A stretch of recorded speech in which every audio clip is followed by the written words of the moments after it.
Hello and welcome back to a brand new episode of the Pick a Side podcast. My name is Joel Moran and I'm here with River Brown, Andrew Velez, and Mr. Joel Dells. In this episode 516, our NFL Pick'em episode brought to you by Splash Sports. Week 5 of the NFL season is now here. A quarter of the season under the way. And it feels like this season's been going by really fast. I have two questions. One, why does he only get the Mr. Bro? You know why.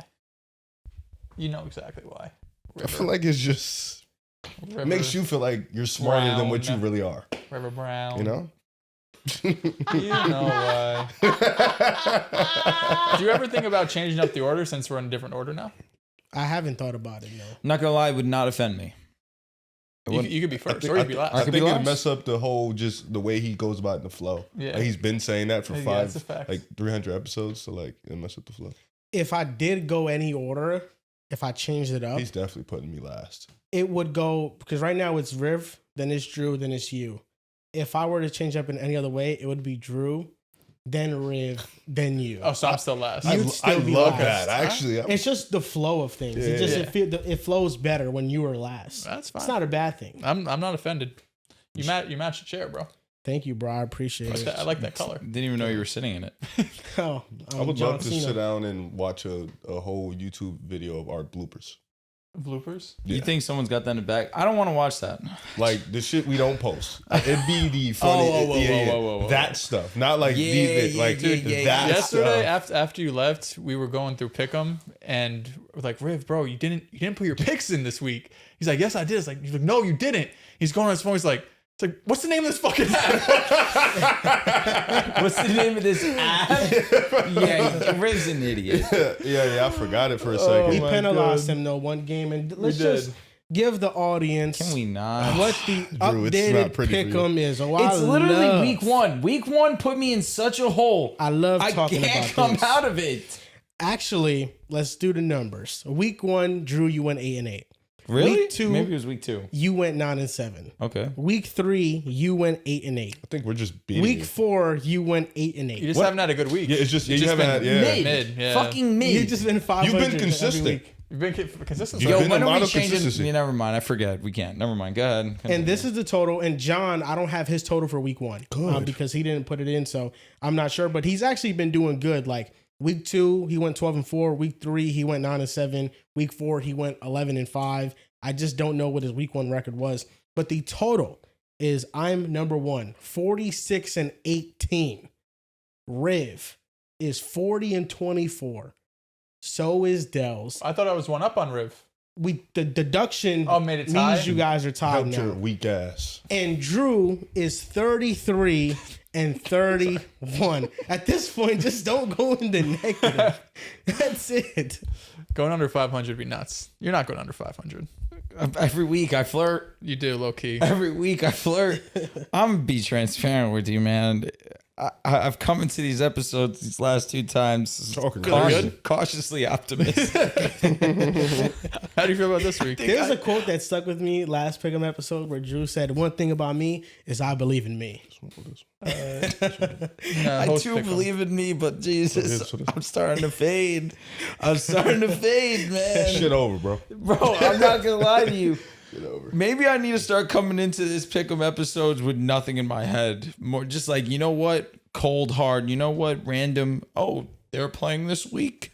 Okay. Vibes. You know who does better than me on the Pick'ems? My sister-in-law. Charles will go to her straight up, be like, who do you think's gonna win this week? She's gone double digits 3 straight weeks. Damn. That's tough. Sometimes, and no disrespect to Carissa, she's very smart. Sometimes not knowing the sport, not knowing ball, and just having like a very kind of broad view of everything helps. You don't overthink. Sometimes not your week. I regret, and honestly, Sometimes not your year. I can't shake it. I regret laughing at you when you said, if the games ended before the 4th quarter, I would have won. You'd be killing us right now, honestly. I would be talking. Yeah. Damn. Such an insane statement for both of y'all.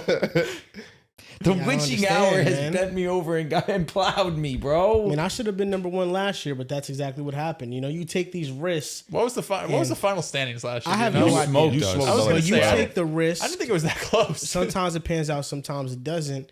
But you know, this year I've been doing a little bit of both. You've been doing Because you know, I picked the Chiefs. That to me wasn't a risk. I just thought you guys weren't very smart in that situation. That's what I thought. You guys doubted Patrick Mahomes, the greatest quarterback to ever play the It's in okay. NFL You weren't smart in the history. Super Bowl. The Chiefs won. And then Always. the Jaguars beating the Niners, the fraudulent Jaguars. That's not the AFC South winner Jaguars. Dells didn't want to pick and believe in them. And then, you know, he's the Brock Purdy guy on the show. So, you know, he went with the Niners. But I told you, it didn't matter if Mac Attack was out there or if Brock Dirty Purdy was out there. They was going to lose anyway. I wonder if you're going to take the Jags this week. Did you just call him Brock Dirty Purdy? I'm not gonna lie, he cooked. Yeah, that was funny. All timer. I'm not taking the Jags this week because they go up against Patrick Mahomes and Kansas City Chiefs. And Patrick Mahomes is the best player to ever play in the NFL. Didn't I? Yeah. Oh, that's cool. Sure, he's lost twice this year. You know? He does lose. I don't think he'll lose a third time. I think he's going they're going undefeated 15 the rest and 2? of the way. Okay. It's Winning almost the like that. Super Bowl, the championship. Okay. The one thing I can say is when you make a take on the Chiefs, 90% of the time you hit. It's the only team you have a 90% hit rate. It's hard not to hit on them. Yeah, like it's easy. If you think the Chiefs are going to win, I mean, they I win a mean, lot. last year I went stupid because of Yeah, no, it's a. Chiefs It's did a right for me and Yeah, picked it's- up. Because They Mahomes win just till they continues don't. to back it up. He just continues he to does back it up for lay sure. his imprint on the game of football. Last week, that was his best game in probably 2 years. You can argue. I mean, statistically, sure. Yeah, statistically, definitely. You can argue that statistically, sure. But he continues to back up that talk, and he continues to make me look very right. So why would I fade him? Oh, great. The greatest Especially quarterback against ever. somebody makes like him look Lamar right. Jackson. What the Like, fuck? You know, Lamar got Jackson can't win a big game. He wasn't gonna good come prior back. to the He was gonna come back. hurting part. He was going to come back. And do what? Win. Yo, brother, I'll be honest. What would have happened week 1? Josh Allen got hurt. You would have sat here. I would have laughed at you. And he came back. He ended up outplaying Lamar in the end. He Well, really Derrick did. Henry fumbled. He's actually been Aw. outplayed by 2 of the best quarterbacks in the league to start the year. Shocker. Lamar. He was great week 1. He was great week 1. But I he's won't say he was outplayed at great. the end. Did he get outplayed? Week I don't 1, know. Josh What was. do you mean? another I don't world. know. I blame John for not putting the ball in his hands. Yeah, fair. I mean, Derrick Henry. Drew if came they into would've this won. podcast after that game did. saying Josh Allen was the best He is. quarterback in the world. No, he did it. I think So- Josh matched So Lamar's why? yards Because he in the didn't fourth. outplay Lamar. That's why he got the no, title. he won. They don't have plays. He outplayed him. So you don't think he outplayed They him? don't want to play. They just like I feel like both they of them have to, played like they a had, 10 out 5 of 10 plays in though. the fourth. Josh won though. I give him the nod. Now, Josh played like a 14 out of 10 for sure. He On was fourth okay. quarter, he had literal game He had- numbers. He had a Yeah. historic. He fourth He had quarter. Lamar's numbers in the fourth. Goodness. We don't got to talk I about think you it. had Lamar's We numbers don't. in the fourth. Rev. We don't talk about it. We No, know what I'm happened. not. Lamar played amazing. He was played amazing. Literally He was perfect. godly. It's Derrick Henry's As a fault. matter of fact, if you guys didn't choke, you'd be talking about Lamar. Fire John. You wouldn't be I'm on where the you're at right train. now. I'm on the train. Fire John. The Bills game was close. The Chiefs game. You'd be 3-1 right now if you didn't choke that game. What do you mean? Well, No, they 2-2. Yeah, I You'd was be 2-2 gonna if say, you didn't yeah. choke that game, which is not bad. Yeah, it's a damn shame, man. It's Goddamn still shame. very early in the season. There's a lot to So bounce much back to from. happen. There's so Drew much. can still bounce back from his current The record. Ravens and can pick still him. bounce And one back. thing about me, The Texans is still bound. I believe in me. This comeback is still You on. guys- I think they're gonna win this week. So I They should, right? can still should. lose the first place spot, so I'm not getting complacent. And shout out to Trophy Smack. That's where we got this title belt from 2 years ago. We created it and we paid for it, but this year Trophy Smack is sending us a Pick'em Championship. So we don't have to pay for it, and we appreciate them. So Shout out to Trophy you guys Smack. will hear Shout out a to shout Trophy out for them every episode that we do Pick'em because it will give us a title. and we also need a title from last year. We do. We do. And you know, I like it. I like that it probably is going to come soon because I'll be able to wear it and marinate the fact that I'm first. And place I could have currently. my 2 belts. Yes, you can have yours at home now. Okay. You can take it home. You that's don't need unfair. it for I decoration. mean, he won twice. Why does he get to wear it? I didn't get to Because wear he's it. in first. I didn't get to wear it when I was in first for 3 weeks. Well, get back in first, and you'll have it. This was a new idea, to be fair. I feel like, I didn't know I was going to be in first you know what? right now. If you want to wear it for a week, that's fine. Oh, Well, I would have been wearing it since week 2 or week 3. You wasn't winning this week point. 2. I mean, you guys were tied last week. Yeah, you Like, just coming capped. into like The what last do Why two do you, weeks why I've do been you cap up, like though. that? Why do you cap like that? I don't know. It was like a I don't blatant know. The cap. last 2 weeks, though, I've been up. No, you wasn't. We were tied last week. Tied for first. Cap. No, we were No, you literally were tied. last week. Cap. No, we were tied. Okay. Yeah, you're right. Because I went 13-3 this week, and then you went 7-9, Yeah, deducting the point. You actually went 8-8, but it's Couldn't have 7-9. been me. You're down. I had a better week than you. Okay, Good. You're I'm a week still by week down. kind of guy. You're down by 7. I'm gonna pass you. All you gotta do is so? it's 1 week at a time. I'm That's all pass it you is. too. No, you're not. I can mirror 13 you. games a lot. I can mirror you right 13 now. ga's a ton. I don't know if first place is not in my cards. You're this What if guy. this I idiot can just mirror said you right now. He's You won't mirroring pass for me. third for place. third place is insane. Do I'm we not have in third, a I'm in second. punishment for the person who comes in last? Now we're doing a punishment. Yeah, we should make them eat the hot shit. Oh, No. I don't know. You were in pain. You were the. I shitted for a week. I just shit for a week, bro. And it Or wasn't the maybe regular we have shit, to come up with some sort of stipulation like last place is fine, but you need to be above a 55 win percentage. bro. He's No, you 55 is have so to go over specific. 500. You have to go over 500. 55 gonna is go so over specific. 500. I believe He's you. over I 500 believe right you. now. I know. It's Yeah. what, 2 games? He can drop. Oh nah, bro. Yeah, I you hate suck being this the shit, butt bro. of the joke. I hate being the butt of the joke. Okay, It's gonna so- change. NFL I don't Pick'em know. is sponsored Here by we go, Splash this week. Sports. Splash Sports, you guys can use their app and join our NFL Pick'em Week 5 contest. It's a $5 entry. And because people keep filling out the contest, they keep adding more spots to it. So now over 500 people can enter. Last week it was 445 and we got that filled out. So shout out to you guys for supporting Splash Sports. They also have a quick pick section. It works similarly to a lot of other apps you may have used. You go more or less on a player and use code PICKAS, P-I-C-K, Pick ass. AS, and you get a $50 deposit match on Splash Sports. I don't have the Thursday Night Football quick picks. I don't. Because right now it's between Matthew Stafford and Mac Jones, McCaffrey, Puka, and Kyron. They have 5 out. And I don't know if I feel confident in any of them. What right I now. feel Puka? confident is Christian McCaffrey, less on rushing yards, and Puka Nacua, more on everything. McCaffrey is 122.5 rushing plus receiving yards. Oof, no, That's a lot. I mean, He's the I'd be leading honest, receiver. He's going to hit it. He's going to hit that. That I can guarantee. Rushing yards, we can What's take his Puka's last. receiving yards? 103.5 rushing plus receiving yards. I'll take that. How much? 103.5. 103. Jesus He's been. Christ. What is he hitting? No, yeah, but he 140, hit 170 170 last week. Kyron is so- 81.5 rushing plus receiving. He's That been seems like the safest efficient. one. He's been efficient. So should we trust No, him? Mr. Volume Merchant last week. How many touches did he have? Oof. I have no idea. Oh, I think it was 13. Did he? How many rushing yards did he have? Yeah. Wait, take a look. Few. Against who? Oh no, against who is right? Colts. Sheesh. Good defense. It's fair enough. So you're Fair saying enough. should we go more on this Kyron then? Let's take Kyrie. He feels like the safest one. 81.5 rushing plus receiving. Do we go with any of the quarterbacks? Matthew Stafford's at 242.5 passing plus rushing yards. Yeah, let's go with less. And Mac Jones is 228.5 passing plus rushing yards. Let's go go with more. less. Oh, So you want to go more on Mac. I like more on Mac. Okay. So let's lock these 2 picks in. We have Kyron and we have Mac Jones. We're going to put $20 on it. And you guys can join us. Those are our Thursday Night Football quick picks. Yep. See Use how our quick code. that was? Yes, it was quick. We made those picks very quick. Use Now code let's PICKAS. Get into NFL Pick'em Week 5. First This is game my of the week, guys. I've been fucking around. Giving you guys a chance, making you think that shit's sweet. Can I ask you a question? When I fucked around, was that this bad? Well, you came in last, didn't you? Mm-mm. No. No. Yes, you did. John came last. Oh, sure, yeah. At no point was John better than me. Respectfully, I mean that. I don't remember. I don't I thought you were in remember last. Nah, I came in fifth. Came in fourth. I came in second last year. If Because Joel Santos came is in watching third. this right now, check Yeah. the standings. I was right Yeah. behind Joel. I remember that. And Joel came in fourth. John was behind me. Unless John didn't play. John didn't play. I came in last. John probably did play. So then I ain't coming last. We'll see. But I know who's gonna come in last this year. Well, it's a sizable lead. I wouldn't be laughing. There's a lot I of can season mirror left. him and I'm good. You can. But that's the coward's way out. I would never take the coward's way out, you know, unlike other people to get the first. This guy. I don't know what Dell's is pointing at. I Point at just you. did it with 1 pick. That's it. He really did with the Falcon shit. That was nasty. Hate to see it. After he was going back and forth, it doesn't matter if it's Mariota or Jaden, Falcon suck. And also, always said, what I say on the show, that's what matters. He's such a, I hate It him. He has mattered no for, integrity. It mattered for 15 of the 16 picks. It did. Mm. But the How are the Falcons fans and- supposed to know that?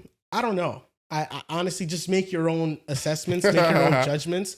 They like to think I'm a analytic merchant anyway. So even though I'm really smart, they don't want to listen to me, even though I have a 72% win percentage in pick'em. But the reason why I picked the Atlanta Falcons was because no way they can be this bad, right? Well, that was my logic. They Back-to-back just weeks. got embarrassed by the Panthers. So you I gotta said- come back at home. They can't be that bad. I'm going to go with Atlanta. Their defense is solid. You know, they get it clicking on offense. I think they'll win. The game was still close, though. You know, Mariota and, you know, the Commanders fought, but they had a lot of injuries. And Terry McLaurin news, he was out for the game, too. So we kind of knew that going into the week. I thought he might have played when he was ruled officially out. I mean, me and Drew told you he's not playing. I was gonna say. Remember when he told us when he said what'd he say? Quentin Johnson or Terry McLaurin going forward? No, remember when he said Jalen Carter was gonna get suspended for getting spitting on the player? Rasheed Rice wasn't gonna get suspended. Rasheed Rice wasn't losing any games. Terry McLaurin's playing. Now they say he's gonna be out another probably week or two. You say QJ and who? Terry, just going forward. Let's really talk about Terry. It's time we talk about how that breakout was a fluke. I'm not doing that. He's been a player. He's been inches away from being one of the best in the game still. I'm not gonna. What you mean by inches? Kick him while he's down. He had a 50-some yard touchdown tackled at the one. Mm-hmm. He's had multiple balls just slightly overthrown from Jaden Daniels. Like, he really is inches away from being Terry McLaurin last year. Why don't we talk about Smitty? He's averaging 39 yards per game. You know why. And you're not going to use any nuance and context for Terry McLaurin? I don't think Smitty's top 10, so I don't care. Now this. You used to argue Smitty over McLaurin, though. Smitty didn't have his breakout wasn't no damn 1,011. He never had a season as good as that, though. He had a 1,200-yard season. Terry McLaurin had double-digit touchdowns. I don't remember. He was top 3 in EPA per target. I think he only had like 80. But he had 1,200 yards. Terry's never had that. Duh. I mean, Devontae Smith had multiple back-to-back 1,000-yard seasons. I'd rather have that, to be honest, than just one singular season. No, I think he got back hurt last year. Devontae might just have one 1K year. I thought Rookie year had 9. He has 2 back-to-back, 2022 and 2023. That's what I'm saying. I thought he had back-to-back. 2024, he 833, and right now how many games did he play? 14? In 2024? Was it 14 or 15? He played 13. Oh, dude, he would have got it. Missed 4 games. He averaged 64.1 yards per game. He would have had over 1,000. He was healthy. He would have had over 1,011, I'll tell you that. He would have had 1,089.70. Would have been Terry McLaurin. Availability is the best ability. I don't know. He could have had 20 yards each of those games. You know what? He could have had 200. That's legit likely. Probably unlikely. Very unlikely. That you never know. Yeah, likely. It could be. I mean, listen, we're going to get into the first game of the week, though. 49ers versus the LA Rams. Ramley? The 49ers are super banged up. No Purdy in this game. You're not going to have Ricky Pearsall in this game. The Rams look awesome. I got the Rams. Taking the Rams. Nothing to think about. Yeah. Like you said, too much going on the other side, unfortunately for them. Too many injuries. Rams are healthy, and they're playing great. Rams, the Niners, really banged up. Injured team. It's unfortunate. You know, this is a team that had a light schedule this year. You know, so we thought they could definitely make some noise. That division is probably going to be tough, sitting at 3-1. Got the Rams in this one, though. Like you said, been playing great football. Been the more healthier team. Puka's on a different level right now. Got the Rams. It's pretty simple. The Los Angeles Rams. Yeah. The 49ers, I actually think their offensive line has played better this year. They have this guy on the offensive line, Connor Kobe. Mm-hmm. Cool name. He plays really well. He's a guard. He plays on the interior. And I think that they've been able to somewhat manage that offensive line. I know in the past it's had some issues in the pass blocking department. Weirdly enough, I feel like now it's flipped. As a run blocking unit, they're underwhelming, but pass blocking, I think they're a little bit better. But now Mac Jones starting, I'd feel better about this if he had the supporting cast. But at this point, the 49ers just have to try to find a way to survive until their schedule lightens up again. Because even if they lose this game, 3-2, they're still in it. Healthy. But they got to get healthy, and that's what's going to be their challenge for the year. But the Rams should win this one. Vikings at the Browns. This is sneaky. This was a tough game. There's a few games every week where I'm like, I have no Browns idea. Can win this game. I have the Browns winning this game. Okay. I think neither team I think you're looking at right now and you feel very enthused about their offense. But the one area where I'm really keen on is just this Browns rush defense. Their defense as a whole is great, but specifically their rushing defense is elite. And they're elite against those big bruising backs. Jahmyr Gibbs had himself a good game because that's just Jahmyr Gibbs. But they shut down Josh Jacobs, they shut down Derrick Henry, and they shut down David Montgomery. What's so funny? It's always him, man. It's always him that makes me laugh. Do you have a thing for him? No. It just we start laughing and then This fucking guy just pulls out a cup water and just starts drinking it. Like, I think that's what got me. then you just started laughing. That's just soda. That's just juice. That's what I meant to say. Sorry. For sure. But no, I got the Browns in this game. I think the Minnesota. You're putting a lot on Carson Wentz in this week, right? Because we'll talk about Jordan Mason a little bit later. I think it's gonna be a tough game for Jordan Mason, right? Like I said before, the Browns do a really good job shutting down these big bruising running backs. So I'm looking at Minnesota having to put more on Carson Wentz's plate. I have not been overly impressed with Carson Wentz the first couple weeks, and Minnesota's offensive line has just gotten more and more banged up as the year has gone on. And one thing about this Browns defense, it's fucking great everywhere. We talk about the rush defense, but they have one of the best pass rushes in the NFL too. It's beyond Myles Garrett this season. I got the Browns winning. What do you think, Mr. River Brown? It's a tough one. I think it's a sneaky game. You know what I'm saying? I like Cleveland at home. Cleveland is home in this game. It's overseas. Oh, shit. That's even better. Minnesota, like you mentioned, Carson Wentz hasn't really impressed me too much. He's just doing a job. I think the problem with them is that he's probably doing a better job than JJ was doing for the most part. But you mentioned the offensive line is broken down. That Steelers game, you saw they kind of lost that game a little bit early in the second quarter, third quarter. Steelers kind of pulled away. And the Vikings, they kind of came back a little bit late. But I feel like the Steelers, for the most part, was in control. This Cleveland Browns defense, they can control a game. You know, we've seen that in the Packers game. We've seen that a little bit in the Baltimore game in the sense of where their defense really was able to shut down the run, shut down Derrick Henry. And if they could score the ball, it would have been a lot closer game. For me, it's just Dylan Gabriel's first start against a Brian Flores defense. You know, how is that going to look? I'm not overly confident in Dylan Gabriel coming into this, into his rookie year. So how is he going to look? You know, they do have a lot of young talent on the offensive side of the ball. It's just, and they do have a nice little running back tandem. I just don't know if I trust, and this is it's funny because Carson Wentz is on the other side, but I don't know if I trust Dylan Gabriel. So for this one, I'll still take the Vikings, but I do see a world where the Browns can win. I'm on the similar light as Riv. It's tough for me to see Dylan Gabriel go out there week one and light it up against Brian Flores in that defense. One thing I will say that does give me concern if I am a Vikings fan is how Quinshon's going to look against that Minnesota Vikings rush defense. That's been their real weakness so far to start this season. You saw Kenny Gainwell go off and have himself a great game. Bijan's Bijan, but he absolutely dominated them on the ground. There was nothing that Cincinnati could have done against Minnesota, so you kind of just throw that game away. But the run game has been where Minnesota's defense has definitely struggled. So that could be a part where we see them take control in that regard. But I think all in all, I'm going to trust a team that's been overseas, staying overseas, has a little bit more time to prepare. And Minnesota, although they did lose to Pittsburgh, Riv, I think you said it best, they started to figure it out as the game went on. And Jordan Addison, week 2, being available. He had himself a solid game towards the end, had a huge play stop at the one. Jett has finally got right. That was huge for them as well. I like Minnesota coming into this game just slightly.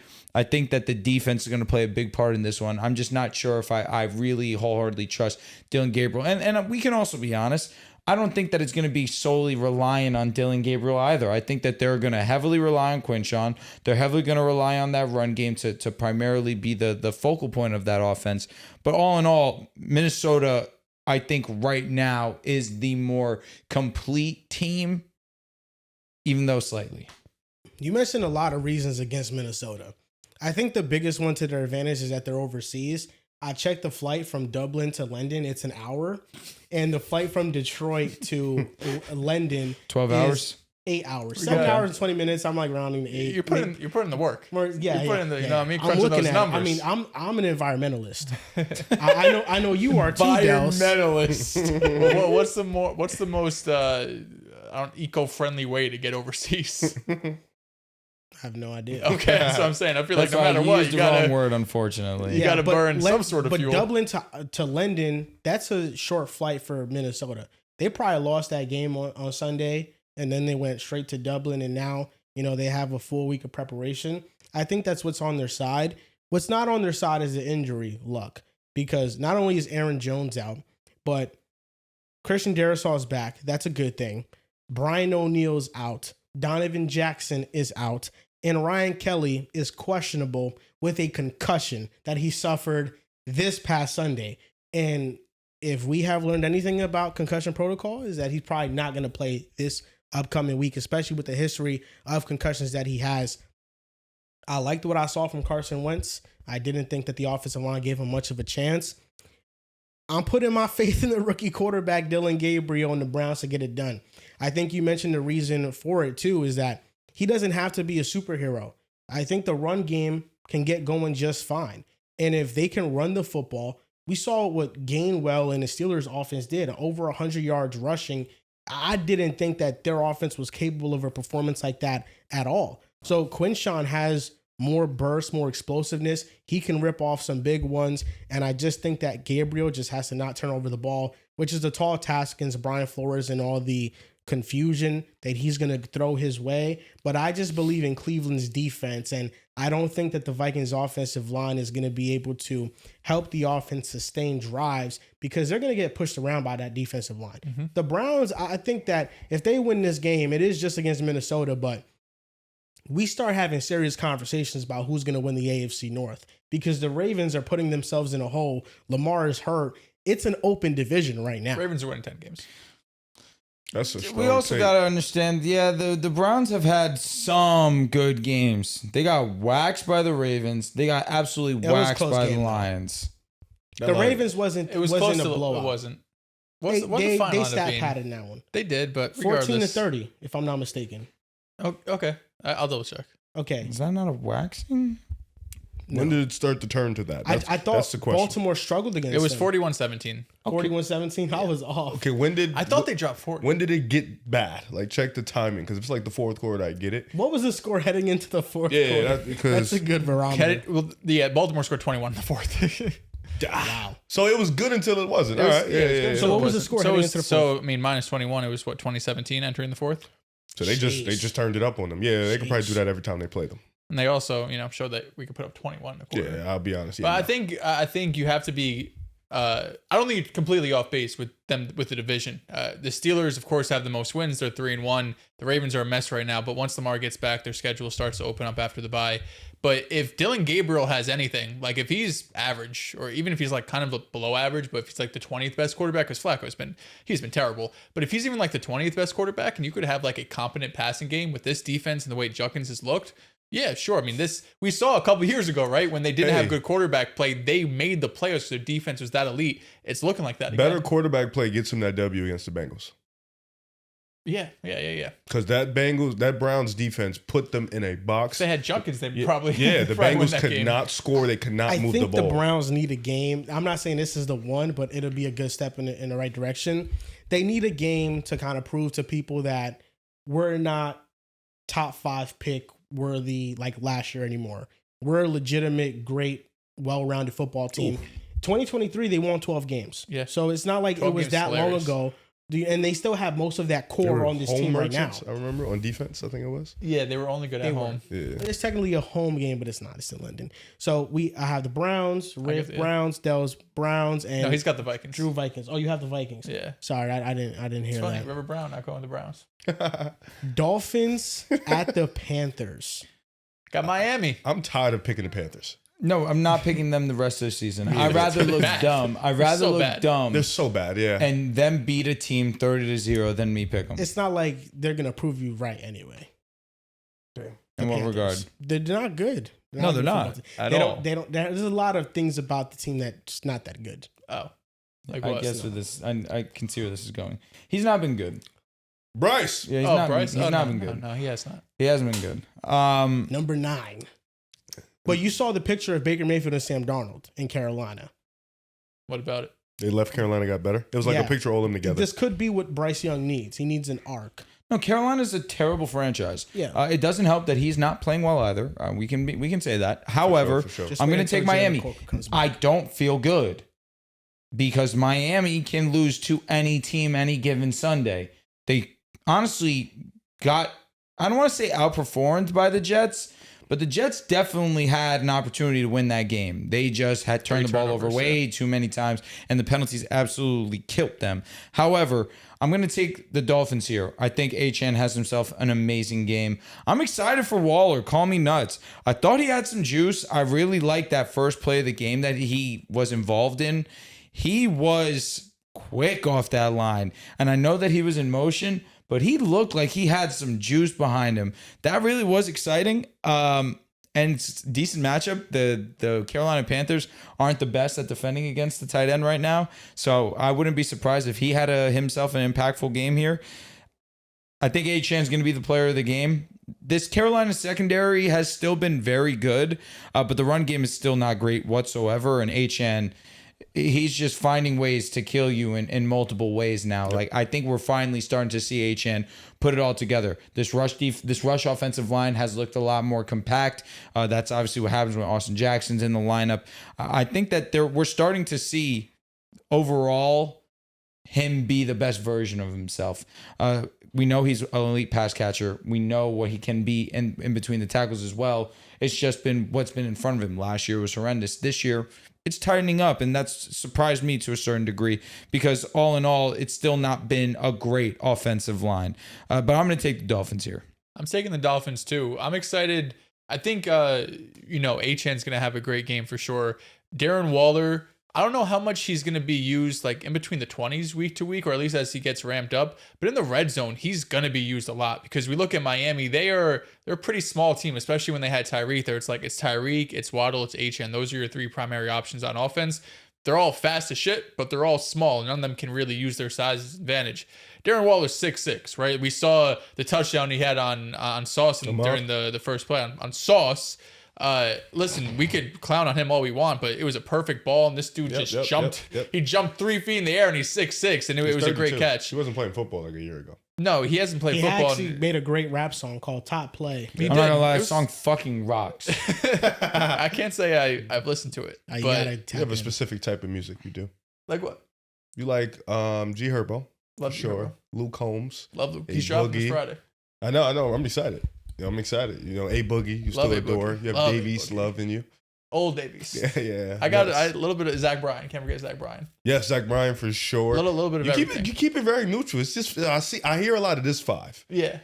Wait, what did you say? I hear a lot of this five that we just named. Like, no, for sure. That's really your main core. That's definitely my core. Do you feel like parents get disgusted at their kids for their music taste? Yeah, for sure. They love that old stuff. That's how it is with every generation. My dad hates the fact he'll play like we'll be in the car. He'll play his Ice Cube. He'll play his Snoop Dogg, and I'm like, yo, Dad, throw some Playboy Cardi. He's like, I hate that garbage. I can't stand that. That's how it is with every generation, though. Like my dad told me his parents hated fucking rock and roll. You know what I mean? They like old school country or whatever it might have been. Folk. And then obviously when I was growing up, my dad didn't like rap music. It's just. I love me some Marvin Gaye. Bobby Brown. I love their music. New Edition and all that stuff. I like old school music. I think it's really good. I just think when they try to hit us with your music isn't good, it's like, come on. It's just not your style. One day it's gonna be us. Yeah. Talking to like, yo, that shit's whack. Yeah. I'm excited for it. I don't know what it's gonna be. I don't know either. I'm sorry to interrupt your rap conversation, because music nowadays, it's not good, for being honest. All in all, new rap music, it's not good. I can understand why you transitioned to country music. Lil Herb coming soon. At this point in time. Lil Herb on the way. Hey, come on the podcast, Herb. Yo, that would be pretty electric. So I want to talk about this Miami offensive line real quick, just because it's another season. What's their record? More Dolphins talk? Pretty terrible. That was over. Yeah, you're a Jets fan. So Austin Jackson got hurt week 1.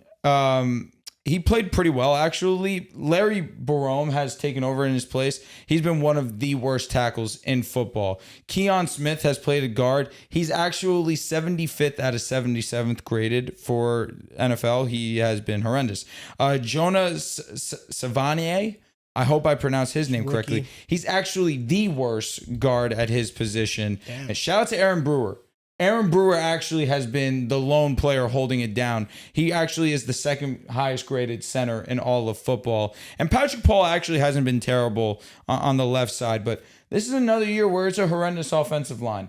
And it sucks because Daniels was supposed to come in and be healthy. He hasn't been. We knew that. And then, of course, Austin Jackson was supposed to come in, and he was huge for them in the run game. He's been banged up since week 1.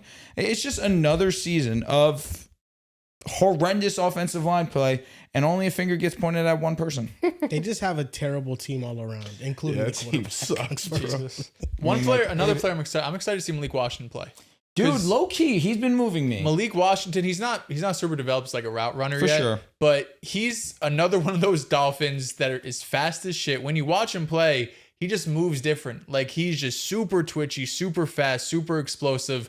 I'm sure McDaniel's going to get him involved in unique and creative ways, whether that's in the screen game, end arounds, handoffs. There's going to be ways to get him the ball because, of course, Tyreek Hill's done for the season. Jalen Waddle is probably going to have maybe his best year yet being the wide receiver 1 for that team. But Malik Washington is going to be needing this offense. I got the Dolphins. I think that these are 2 bad teams that are going to have top 10 picks. If we're talking about things we're excited about, it's just Jalen Waddle. I think now he's going to get the lion's share of targets. Him and JC, though, I don't feel great about this week. Yeah, it's a hard matchup, but I think Jalen Waddle, if there's a year for him for his talent to match his production, it's now from this point moving forward. So that's all I'm excited about, but there's nothing else that's fascinating about this game. Love Xavier Legette, Terry McLaurin. Unless Jalen Coker comes back. You picking the Panthers? I think he's out. But Hell no. So now you're a cokehead? I've been a cokehead. Have you been? Yeah. I'll welcome you aboard. Jalen Coker's nice. I don't need to be welcomed aboard. I've been here. You like have Jalen Coker. What school do you go to? Wait. I know this. I'll be impressed. To start with, I don't know why I'm getting it starts with an M, but I don't know. This was my first thought I went to. It's not Washington. I know it's not Washington. Yo, I low key, it can't be South Carolina either. No. That I know. Jalen Coker? I don't know where he went to college. I don't know either. Is it in there or you just No, he's so I'm good. thinking. I don't think There's no chance in absolute hell so you're it's not getting it's not a big school. It's not a Power 5. College of the Holy Cross Crusaders. I was gonna say that. Okay. Next. Anyhow, what's the next game? But yes, you have the Panthers and the Dolphins. We're all taking I got the the Dolphins. Dolphins, We're all yeah. taking the If Dolphins. I change my mind, I'll think about it. How confident are you would this be lock of the week? No. Okay. He cannot make any lock of the weeks anymore. Yeah. Why? Well, I've hit on all of them but one. Which one did you have? Well, The Packers, who suck. Lock of the week is kind of like you have to know all of them. Exactly. Duh. But he's trying to talk shit, little bitch. Next game, we Last can probably breeze by place. this one. Cowboys versus the Jets. This He's is my lock of definitely the right. week. Yeah. Cowboys. There's no way they lose. No way. But this isn't my lock of the week. We said that about the Packers in Cleveland. I think both Dolphins will be able to move the ball. Like I think the Jets have shown they're going to shoot themselves in the head, as Brees Hall said, with turnovers and penalties. But in between it, they're going to have drives. They're going to be able to move the ball. They're going to be able to get into the red zone. It's just, can you stop shooting yourself in the head? But I think Jets can move the ball against Dallas, and Dallas is sure as hell going to move the ball against Jets. These matchups are always weird. I remember last time they played around this time, Darnold came back from mono, and he led a comeback, and they beat the Cowboys. I feel like the Jets are going to win one of these next 2 games. They have the Cowboys in Denver. I feel like they're going to win one. Hey. I feel like they're just pick gonna them win now. one. No, hell no. Are you going to pick them next week? No, I'm not picking them either week. I'm just saying. I think they're gonna win one. Oh, You're it's just so saying fear shit. faith. Type shit. Just If they won faith, one of the next 2 delusion. games, you'd be surprised. I'd be floored. Exactly. But they're not. But so what was just you said you think they're going to win? I think they're gonna win one of the next 2. There's a Okay, legit that's what I'm chance you saying. guys go 1-16. This is like the Cleveland shit. Like I think Cleveland, you know what I mean? Cleveland's so much it's just better like than you guys. just like something you're not expecting to possibly happen. Okay. I mean, I'm not You gonna have pick nothing that can win you the game. them. Huh? There's We have literally- our offense is good. Like our offense moves the ball. We just can't stop having turnovers. You guys suck, bro. Oh my God. Like there's a chance you don't win 2 games this year. No, we'll win. I think we'll win somewhere between 4 and 6 games. I think 4 and 6. You want to take the over under? I'll take more than 2. I'm not giving you 2. That's No, they didn't win 3. They knew it. More than 2. I'll take 3. So what's their schedule? Pull up the schedule real quick. Why does it matter? Hell no. Wait, you You're said not going to waste this much time on the Jets. all right. If they win 3 games, So if the Jets are with 20, hey, a little all right, time, all right, 20. all right. We spent too much time on the Jets last podcast. I Last swear to year, God. when you were a fan, we talked for 50,000 hours about them being ass. So thank God I'm not a fan anymore. We don't got to talk about them. The Jets are due for a game where they're mistake free. Brees Hall can run on this defense, and I think the matchup to watch is Sauce Gardner versus George Pickens. And that's going to be a tough matchup Right. on both sides for them. Sauce with the physicality aspect, and George Pickens just with Sauce's length. He's a good matchup for him. So I think that this will be a close game, but I got the Dallas Cowboys on the road Next game, the Texans versus the Ravens. Taking the Texans to win this game. No Lamar Jackson, I'm not choosing them. They looked good last week, and it was because they were going up against Tennessee Titans. It's hard to look good with them. It's really hard not to look good against them. But now they're going up against the Baltimore worst Ravens defense in the league right now. Opposite the Titans. Your guy Woody Marks, I think he has himself a really great Super excited game. for Woody I Marks. think he's going to have himself a baller performance. He's going to play great, but Cooper Rush starting, to me, I'm not thinking about this. Although Vegas thinks it's going to be close, I don't. I'm going to take the Texans. It could be close. Like the Ravens could have a bounce back defensive game. I told Dells, if there's a week for it. I'm like, yo, bro, I watched the Texans all year, bro. This game could be close. Who have the Ravens defense played thus far? The Lions, the Chiefs, the Bills, and the Browns. It's one bad offense on there, but all the points came from those three elite level matchups. No, that's a good point. I think Chiefs did not look great any of those games until they faced the Ravens. They got Worthy back though. Good point. Fair enough. Yeah, in week one when Worthy got hurt early in that game, actually, so I can't even really say that. And Rashard Smith's snaps went up. I think the Texans win this game. I don't know if the Ravens are just playing mind games with the Texans, saying that Lamar could possibly still play, because we got the report early in the week that he might be out 2 to 3 weeks, and then the Ravens say, "Oh no, there's a chance he still plays." He didn't practice Wednesday. I'd be shocked if he plays. But the Texans, the one thing we know they're going to come with, the defense is going to be elite, right? So they're going up against Cooper Rush, and we just saw last week when they're going up against, I don't want to call Cam Warren incompetent, but when you go up against bad offenses, even though the Ravens are obviously a better offense than the Titans, but a quarterback position that is either unproven or, in Cooper Rush's case, a backup, they could dominate that game.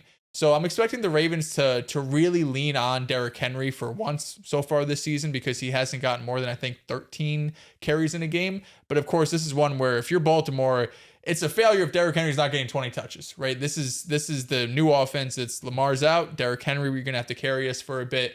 But with that being said, I think the Texans, how talented they are defensively, could hone in on that. I got them winning. And I think on offense, I think Woody Marks has himself a good game. I think Stroud has himself a good game.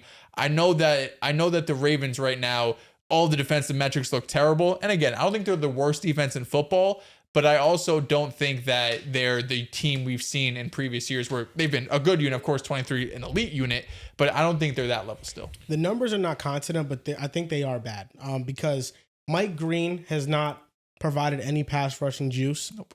Matabuke is now out for the season with a neck injury. Insane. You don't have any interior pass rushers, and Kyle Van Noy is also hurt.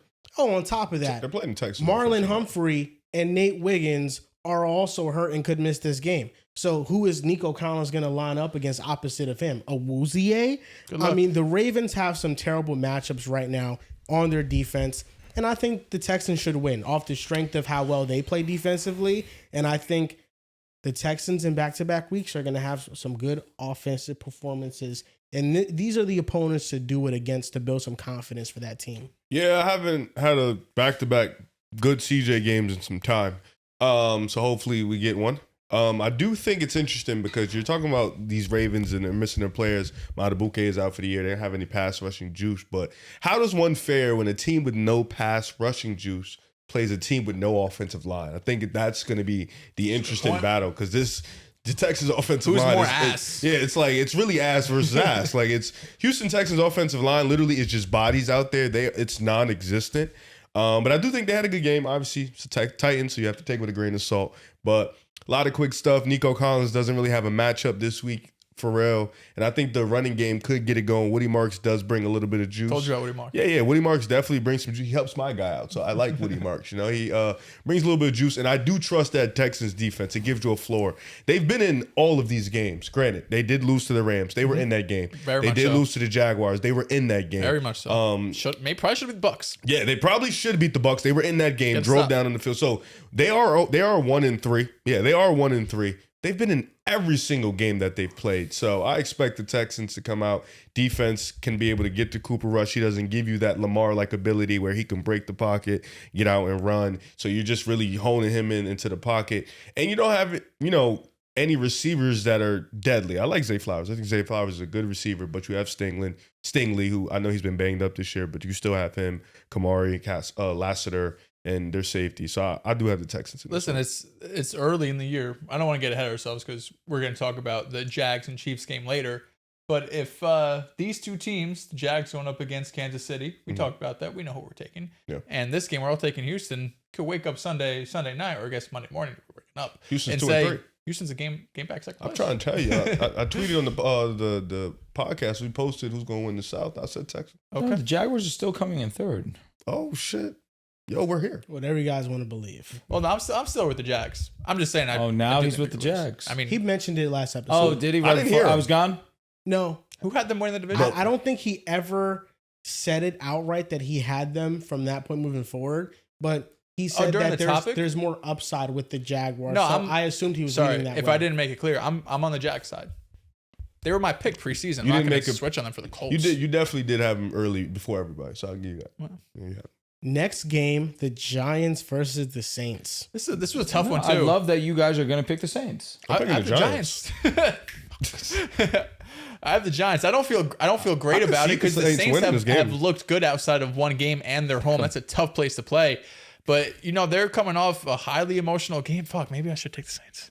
No, pick the Saints. This might be a Sunday morning pick. The Saints. This is definitely. They're interesting. You get blown out by the Seattle Seahawks, and that, for whatever reason, avoided the Seattle Seahawks of getting the team of the week respect from me, and that was very disrespectful of you. Only for them to then make it a game against the Buffalo Bills and the Seahawks to be. It was a game until it wasn't. In the hunt team in the Arizona Cardinals and Thursday Night Football, and Sam Darnold looked awesome and continue to look like a franchise quarterback, what he was drafted to be. But unfortunately, we know quarterbacks that go to that place, they don't end up panning out, so they need to go and they need to find their footing in the league. But I say all this to say that the New Orleans Saints, they're not a bad team. They're not. For being a terrible team. I just can't. They're not a bad team. You don't have a 0-4 game win, team. you know? I think that they have shown fight against Arizona, against San Francisco, and also against the Buffalo Bills. I think Spencer Rattler has some real juice in his arm. Chris Olave is healthy along with Rashid Shaheed. And their offensive line has gotten better from last year. I love Kelvin Banks Jr. at left side. Is fortified. Eric McCoy's healthy. Fuaga on the right side. They got a good offensive line. It's definitely not turnstiles like the Chargers offensive line going up against the Giants. And no Malik Neighbors, a full week to game plan for that offense and how it's going to look.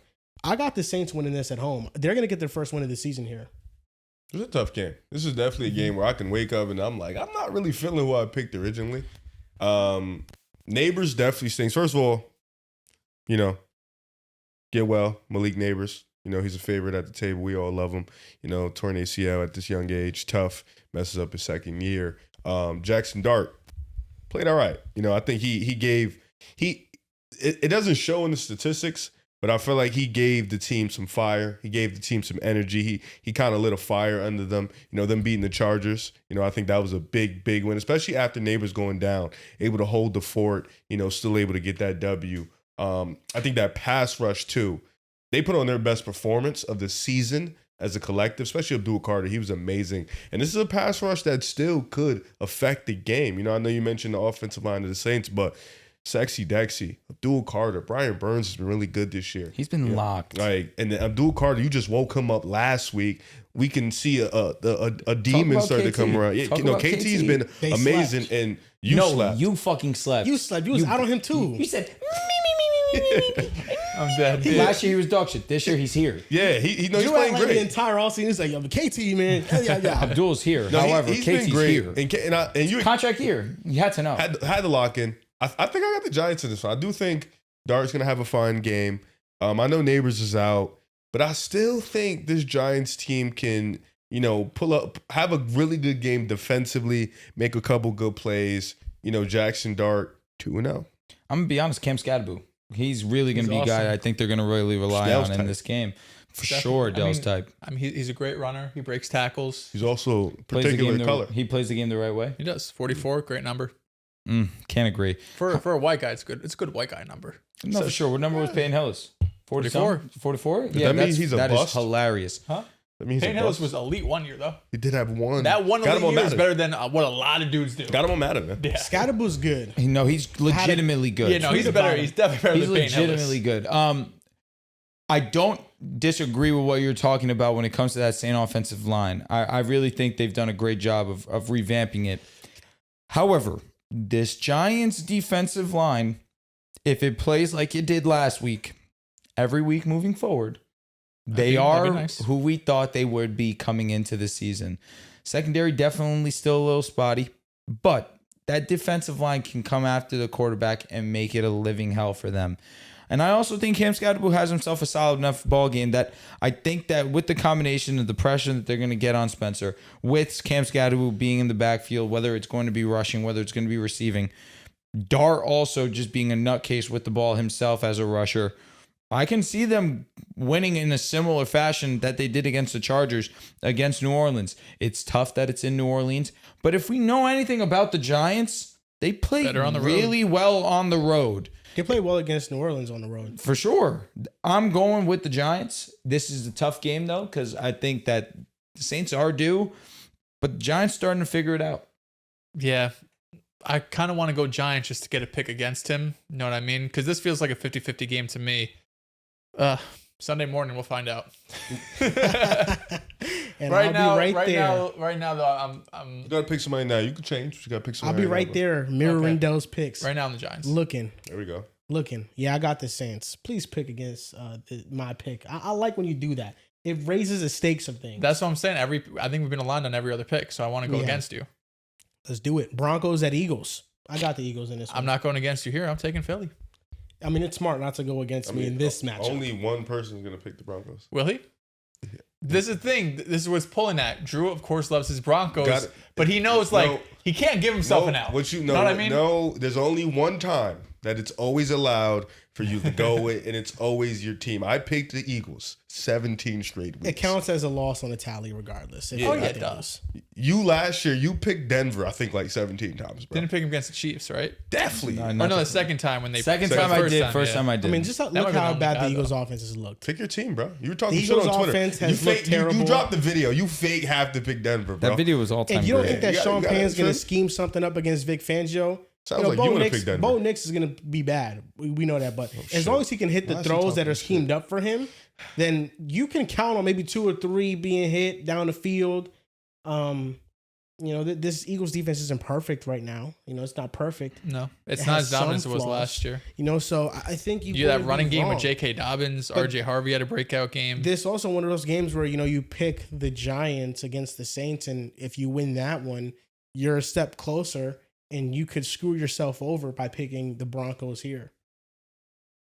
Last week, I didn't choose the Giants, and I chose the Colts. Both were my upset picks. I decided to go ballsy with the Colts, not ballsy with the Giants. Got those wrong. This week, taking the Giants. They're going up against the Saints, not no Chargers, respectfully. It's an even matchup, honestly. I want to pick the Broncos terribly bad. I think JK has a great game. Truthfully, I genuinely think that JK has a solid performance. I like what I saw from RJ Harvey. Let me not say love. I like what I saw from him. Obviously, just more opportunity led for him to actually be seen and us to actually feel good about what he has. The passing attack was really what moved me with his game. Their offense has been horrendous. And if Lane's going to be in and out of the lineup, Nick Benito's going to get to the quarterback. You want to know an interesting stat? Jalen Hurts has not won a game in his career when he's been pressured 20 plus times. How many times has he been pressured 20 plus times? 6 times. Okay. In his career. He's lost all 6. We're 6 times is pretty hilarious. He started 60 games. The offensive line's that good. Do you think the score can be 13-10 and we lose? Yes. The Broncos game? We don't play many. I think the Chiefs game was 21-14? Yeah, 17, something like that. They've shown that if it's a high scoring game, like the last 2 weeks, they could do that and they could win up against the Eagles. Man, it sucks. No, it doesn't. I want to take the Broncos. I'm coming back to this one. Take the Broncos, man. I'm going to come back to this one. This is the one time we're against each other, Stand on it. Raiders at Colts. Taking the Colts. Super comfy. We really don't have to talk about this. Yeah, I'm going with the Colts. Gino, yo, hold on. Stop. Wait. No, go ahead. No, go ahead. Yep. Stop. Please. Wait a minute. It's over. Wait a minute. Joel. Yeah. What's up with Gino, man? I guess black crack. They say black don't crack. He not playing well. Yeah, I was not expecting that answer. How do you say that? What? I mean, he's No, playing stop, he's playing like shit. He's playing Bro, like shit. he's right. Whoa. Yeah, no, Gino's been terrible, bro. You dropped him pretty fast. No, he regressed. That was fast. He's not playing the same way. Just like last year. Yeah, I mean, He regressed. Gino No, Gino's I good. think he's just playing worse now. I mean, the statistics for sure. You look at the amount of interceptions he threw last year. You could say, his decision making was poor last year too. It was in critical moments, but he totaled 4,000 yards, over 4,000. And this year, it's just been both. It's been his decision making. It's been his accuracy. Heading into this season, the past couple of years, he's been first in on target rate, and he just hasn't been accurate. And he's making poor decisions. So he's just not been good. And he's a big reason why, probably the biggest reason why their offense isn't getting on track, along with the offensive line. But he's dealt with bad offensive lines before. He's played fine. So I think right now he's just not playing good football. Yeah, the other part of this is Brock Bowers has not been himself. Nope. He dealt with the knee injury. I believe he banged that up week 1, like first half of the Patriots game. He's been playing with the brace on his knee since week 1, or since week 2, I should say. And Pete Carroll said that it's going to be at least one more week with him having the brace. You can see when he's moving, he just does not look the same kind of shiftiness that he had in year 1. So Gino went to the situation we were expecting. You have probably the best pass catching tight end in football. You have the number 4 overall pick in Ashton Genty and Jacoby Myers that can all kind of complement each other. But when Bowers has this knee injury going on, and all of a sudden he becomes like just kind of like an average-ish tight end, and then you have Ashton Genty who can't really get much going because the passing game isn't respected as much and the O-line struggles. It all kind of starts coming down on each other. So Gino hasn't played well in his own right. This isn't me excusing him by any means, but the offense as a whole is really struggling. Bro, it's trash. I got the Colts. Colts too. Yeah. The Colts are playing awesome. Yeah, not Gino. This is my lock of the week. There we go. I like that. Titans at the Cardinals. Cardinals. They better win. How we felt about the Saints entering the year is now how I feel about the Titans. Like, are they gonna win a game? Like, they look bad. They're the worst team in the NFL. I think they'll win once they fire Brian Callahan. Funny, that interim coach tax Gives them the bump. It didn't happen with the Jets, but like usually it's a 99% hit rate. Usually, you win the next game. Solely because They almost beat the Bills. You're right. That was the game after You almost Saleh. do a lot of things. Sometimes. We almost sometimes do a lot of things. You almost made the playoffs with Ryan Fitzpatrick. I know. If you didn't have fucking 4 interceptions. I'm going with both of them. Arizona. that was actually the last great Jet season. I think Yeah. that they're getting some 5-2. players back. 2022. You're right. Not That's in the great. season though. No, fair. Will Johnson might be back for this game. That's going to be Big exciting. Will. The Titans are just a disaster. Calvin Ridley's not even running routes. He's 4th in routes on the team. He's been awful. Io Manor, wide receiver 1. Literally, he really is their best target right now. And Tajay Yeah, is this is just eligible to bad. come back. I don't know if he's He is coming eligible. back. this is bad. So I got the Arizona Cardinals. I got the Cardinals too. Next game, the Buccaneers at the Seahawks. Tough game. If the Buccaneers were healthy, I would take the Buccaneers. Tajay was limited Wednesday. You know what, man? This is the toughest one of the week for sure, if I'm being transparent. Because Seattle's defense has been amazing. It's what we thought it would be coming into the year.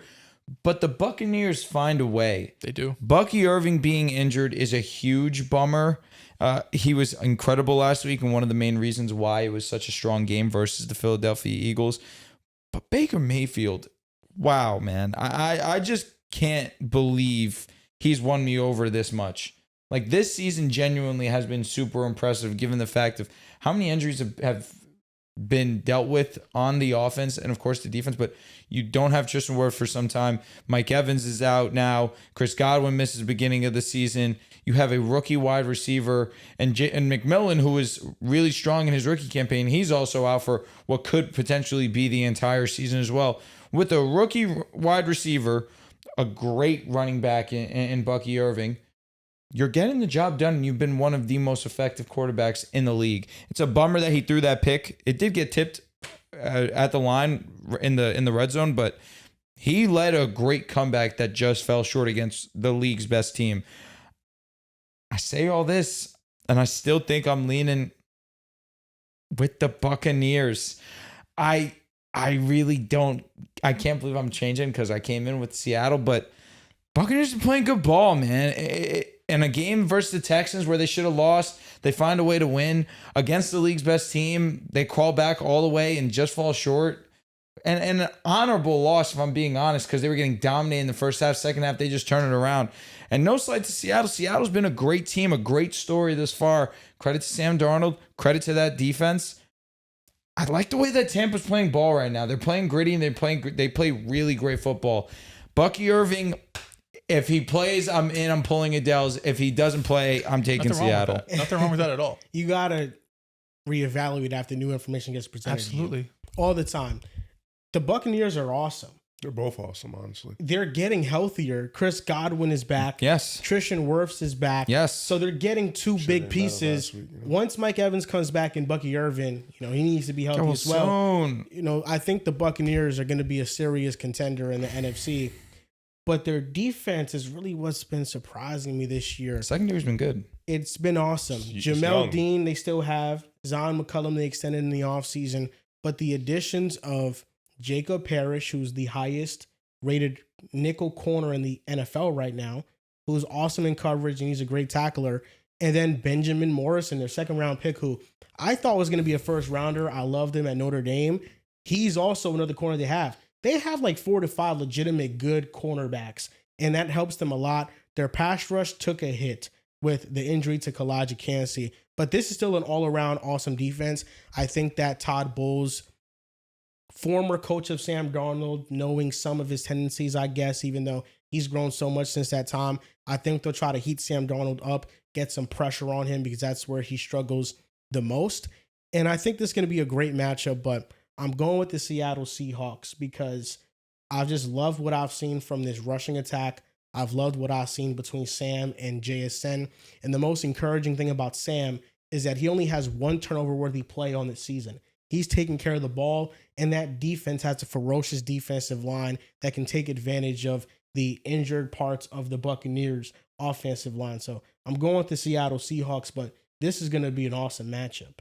Yeah, this feels even to me. I like both teams right now. Both teams have been playing at a high level.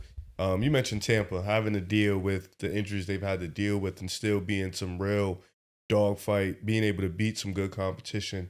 And then Seattle, just that defense set the tone. Sam Darnold, JSN, their connection has been pretty great this year.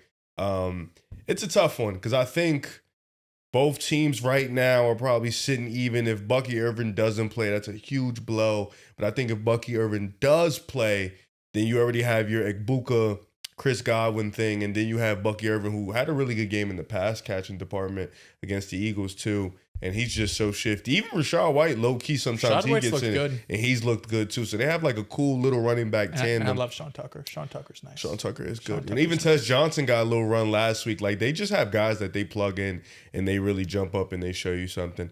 With Seattle's defense though, it's rugged, it's aggressive, it's physical.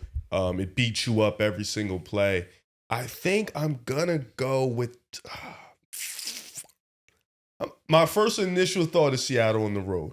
That's my first initial thought. This one is definitely one where it could change at 12:30 on Sunday. Seattle's at home. Oh, wow. I'm not changing my pick. I'm going with Seattle. Seattle has two big advantages because, like Riv, I think they're very even. We did a top 10 rankings that unfortunately got cut last episode, but we'll get that to you. And Seattle and the Bucs are back to back in my rankings. I look at both of these teams as dark horse contenders. I think I had Seattle one spot above. I'd have to double check, but I think I had Seattle one spot above.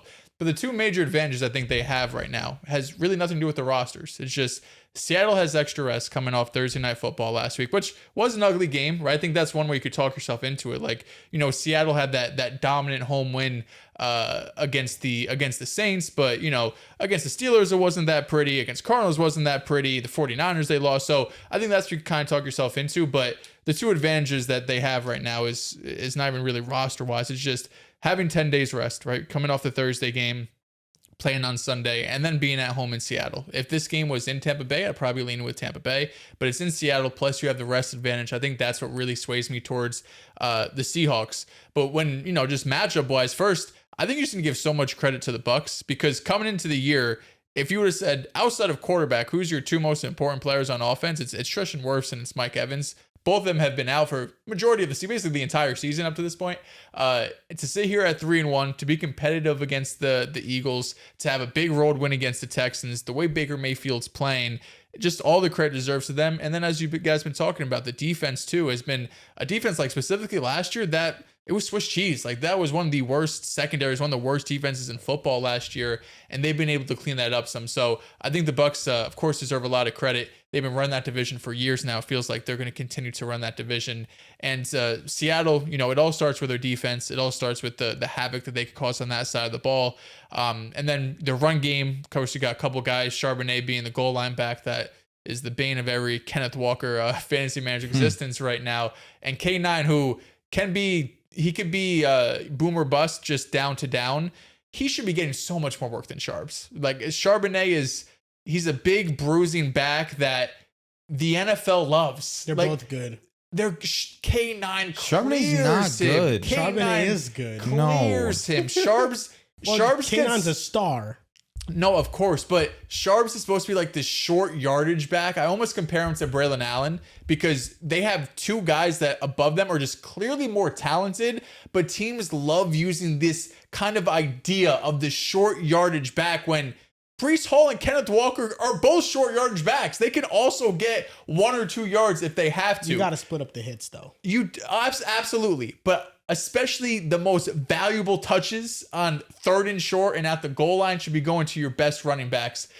With that being said, I think Sam Darnold has played very well this season. I was surprised he's playing this well given the circumstance that he's in. And of course, JSN. I mean, JSN is having the breakout wide receiver season right now, looking like a top 10 guy, the guy we thought was going to be at Ohio State. But I got Seattle at home. Interesting enough, the Seahawks in the Mike McDonald era are 9-1 on the road, and they're 8-6 at home. It's funny. Still a good ass record. There have been an elite road Gino team. is their quarterback, though. He actually rivals Sean McVay for the best start within a 10-game span on the road. Sean McVay, I think, as well, he was 9-1. Well, it's hard to get better than 9-1. Yeah. You know what I mean? Yeah. 8-6. Mike McDonald has been awesome. It's kind of mid. Yeah, I'm going with the Seattle Seahawks. This is going to be a really good game, though. Is that a 4 o'clock game, right? Yeah, the Buccaneers have really improved their defensive line. Hassan Reddick looks really good right now. Bullshit. There's a trend here going on, if you guys haven't noticed. No, we all watched last year. Yeah. That was Hassan Reddick's problem. Yaya Diaby's he's really awesome. good. Vita Vea. They got some nice pass rushers, so it's going to be a lot to handle. Lions at the Bengals. I think this is a clean sweep Lions. Yeah, I was Detroit. I was trolling. Lock of the week. Yeah, this is the lock of the week. Yeah. Commanders at the Chargers. Jaden Daniels coming back. Yes, big game. Nice. Big game. Chargers need a W. Yeah, and without a doubt, it's the Commanders. Chargers are done. Chargers are done. Okay. No Joe Alt, no Rashawn Slater. Good luck. It's actually cooked. It's belt. This is actually going to be a 14-point game. Okay. You should put some bread on that because Chargers are favored, I'm assuming. Yeah, No, they're they favored. are. Yeah. Their home field advantage. Yeah, 3-point favorite. I get that. Home field. You know, 2.5, you're actually. acting like the Chargers are just have nothing good going for them right now. And I have no idea why you act that way. They just lost to the Giants. You act confidently ignorant. Confidently ignorant. I like that. The Chargers defense is still a great unit. Yeah, Jaden Daniels. Jaden Daniels is awesome. No Terry McLaurin in this game. Nah, questionable. Questionable. We'll see if he does play. Even though we have no idea what his injury is, there's been no disclosure of what it is. It's a quad injury.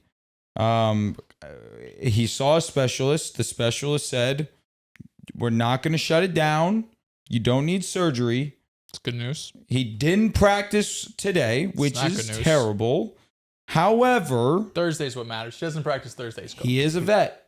He might that's play. Why Wednesday doesn't he matter might as much. not. Right now, I'm assuming what you guys assumed last week that he doesn't play, and it's Debo out there. The Chargers defense is still awesome. Tuli Tuipulotu, he's been great. under the radar game against the Giants because he had 4 sacks in that game alone. Yeah. He was about to be my defensive player of the week. He was to me too, but then it was like they lost. I don't know if I want to put him there, but neither here or there. I think the offensive weapons that Herbert now has gives you a floor to what the offense can be week to week. For sure. If they aren't going, 18 points. Rank his 3 receivers. Who's been best to worst so far this season? Who would you rather for fantasy? Rank them. Those 3. Right now, Quentin Johnson, Keenan Allen, Lai McConkey. Last third. Rest of the season. Rest of the season, I would still bank on Ladd. Ladd number finishing one. number one. Okay. That's bias. It is biased because I love Ladd, but I think Ladd is still getting open. He's just not the primary target. I think once defenses start respecting Quentin Johnson more, because Ladd is taking up a lot of the gravity that's opening up Quentin Johnson right now. Once he starts getting respected more, I think things will open up for Ladd. So that's why I still believe in Ladd. Okay. Yeah.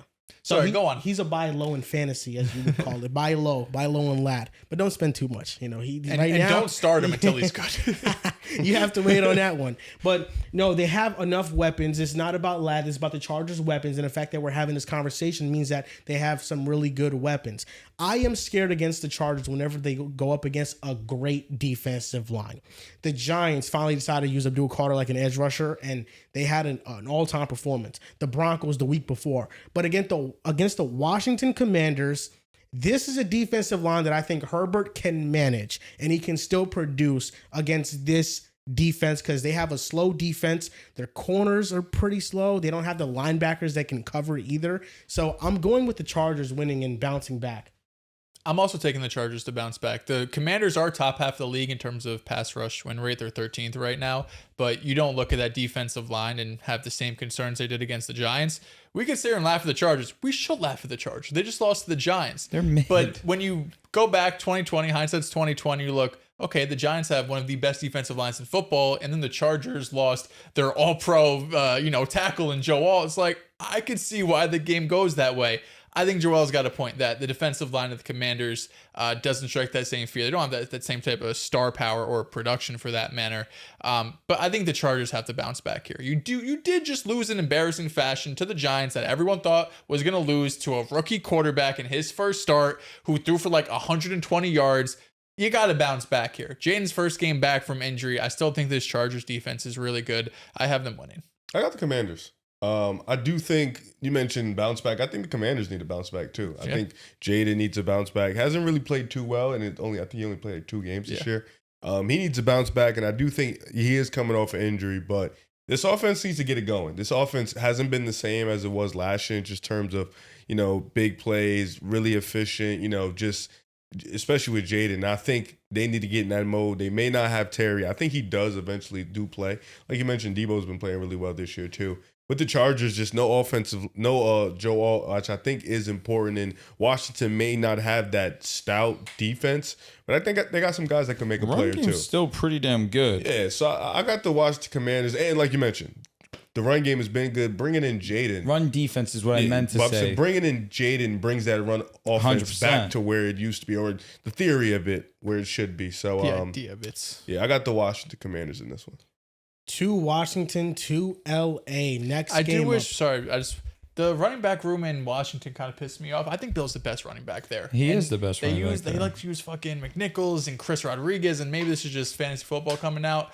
I wish they gave Bill the ball more. He's a 6th-round rookie, man. You had to know. Patriots at the Bills. This game is of the week. One of the best games of the week. I am so excited for this game. Me too. Sunday Night Football. Patriots always play the Bills well. Bills somehow figure it out. Well, when Drake played, they beat them by 30. That's also true. This is different Drake. The comment section was Tyree Warren glazing Drake May. I will happily glaze Drake May. He's been the best second-year quarterback in football. Fuck that. He's looked like one of the best quarterbacks in football. Riv and I were talking in the car. Competition isn't pretty. The competition, it's you're playing some of the worst defenses in football. But get your numbers. But guess what? When you're Drake May and you have this offensive cast, if you do this, I do not care who it's against. I don't care if it's the 5 worst defenses in football. If you're going out there and we're sitting up after week 4 and holy shit, you're top 3 in EPA per play. You've been one of the most accurate quarterbacks in the NFL. And that's with an offensive line that isn't playing well. That's with receivers that really aren't separating. That's without Trevion Henderson breaking out.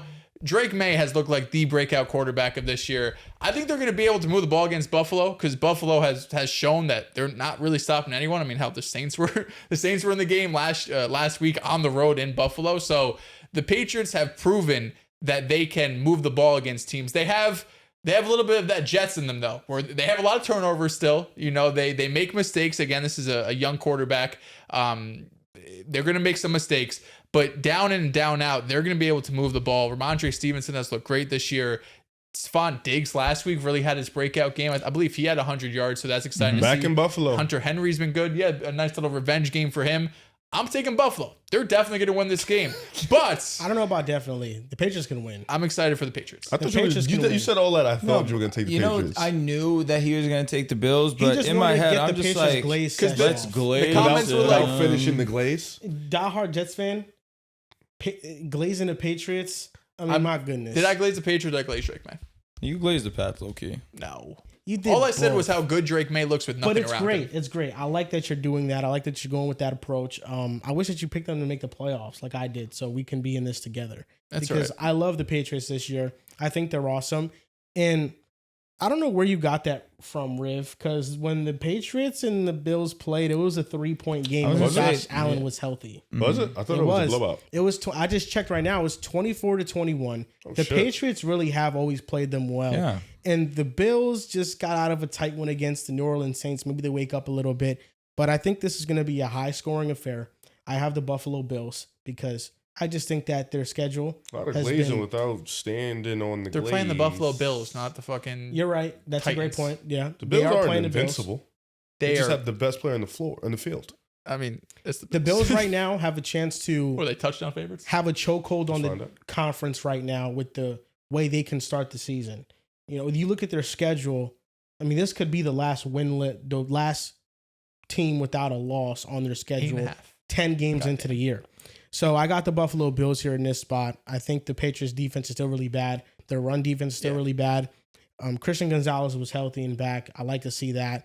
But Joe Brady has been awesome. Like, I think when we talk about assistant coaches of the year, Joe Brady needs to start being mentioned because what he's brought to Buffalo's offense, everybody getting fed, everybody contributing, the run game taking the big leap that it's taken. I mean, a lot of credit goes to him in the designs that he has. I think he's been excellent, and he's a big reason why the offense is humming at the rate it's humming. And also, you had to give the shout out to, of course, James Cook, who was ascended into conversations that nobody had put him in. So much so that we're taking guys like Kenneth Walker over him. Whoa. Interesting. Kenneth Walker's playing well. No, he's a solid guy. You know, He's a solid guy. It's either you're getting a nice 10 yards or you're losing 4. And Yeah, shout out to the Bills offensive line. That's okay. A Bills offensive line definitely does help, but James Cook behind Laken Tomlinson. James Cook also is one of the most elusive backs in the league. James Cook just goes forward, doesn't go back. That's what you want in a running back, You're not if wrong. you ask me. Talk. However, this is the Bills pretty comfortably. I'm not thinking about this. I've loved what I've seen from Drake May, though. You guys aren't wrong. And glazing, if I'm being transparent, there's not much helping him right now. And the rookie stud, Trayvon Henderson, he's been pretty inefficient. The offensive line in front of him is also not great. It's been tough sledding, but one thing that stayed consistent, Drake May has pushed the ball down the field, and he's done it efficiently, and he's done it while taking care of the ball as well.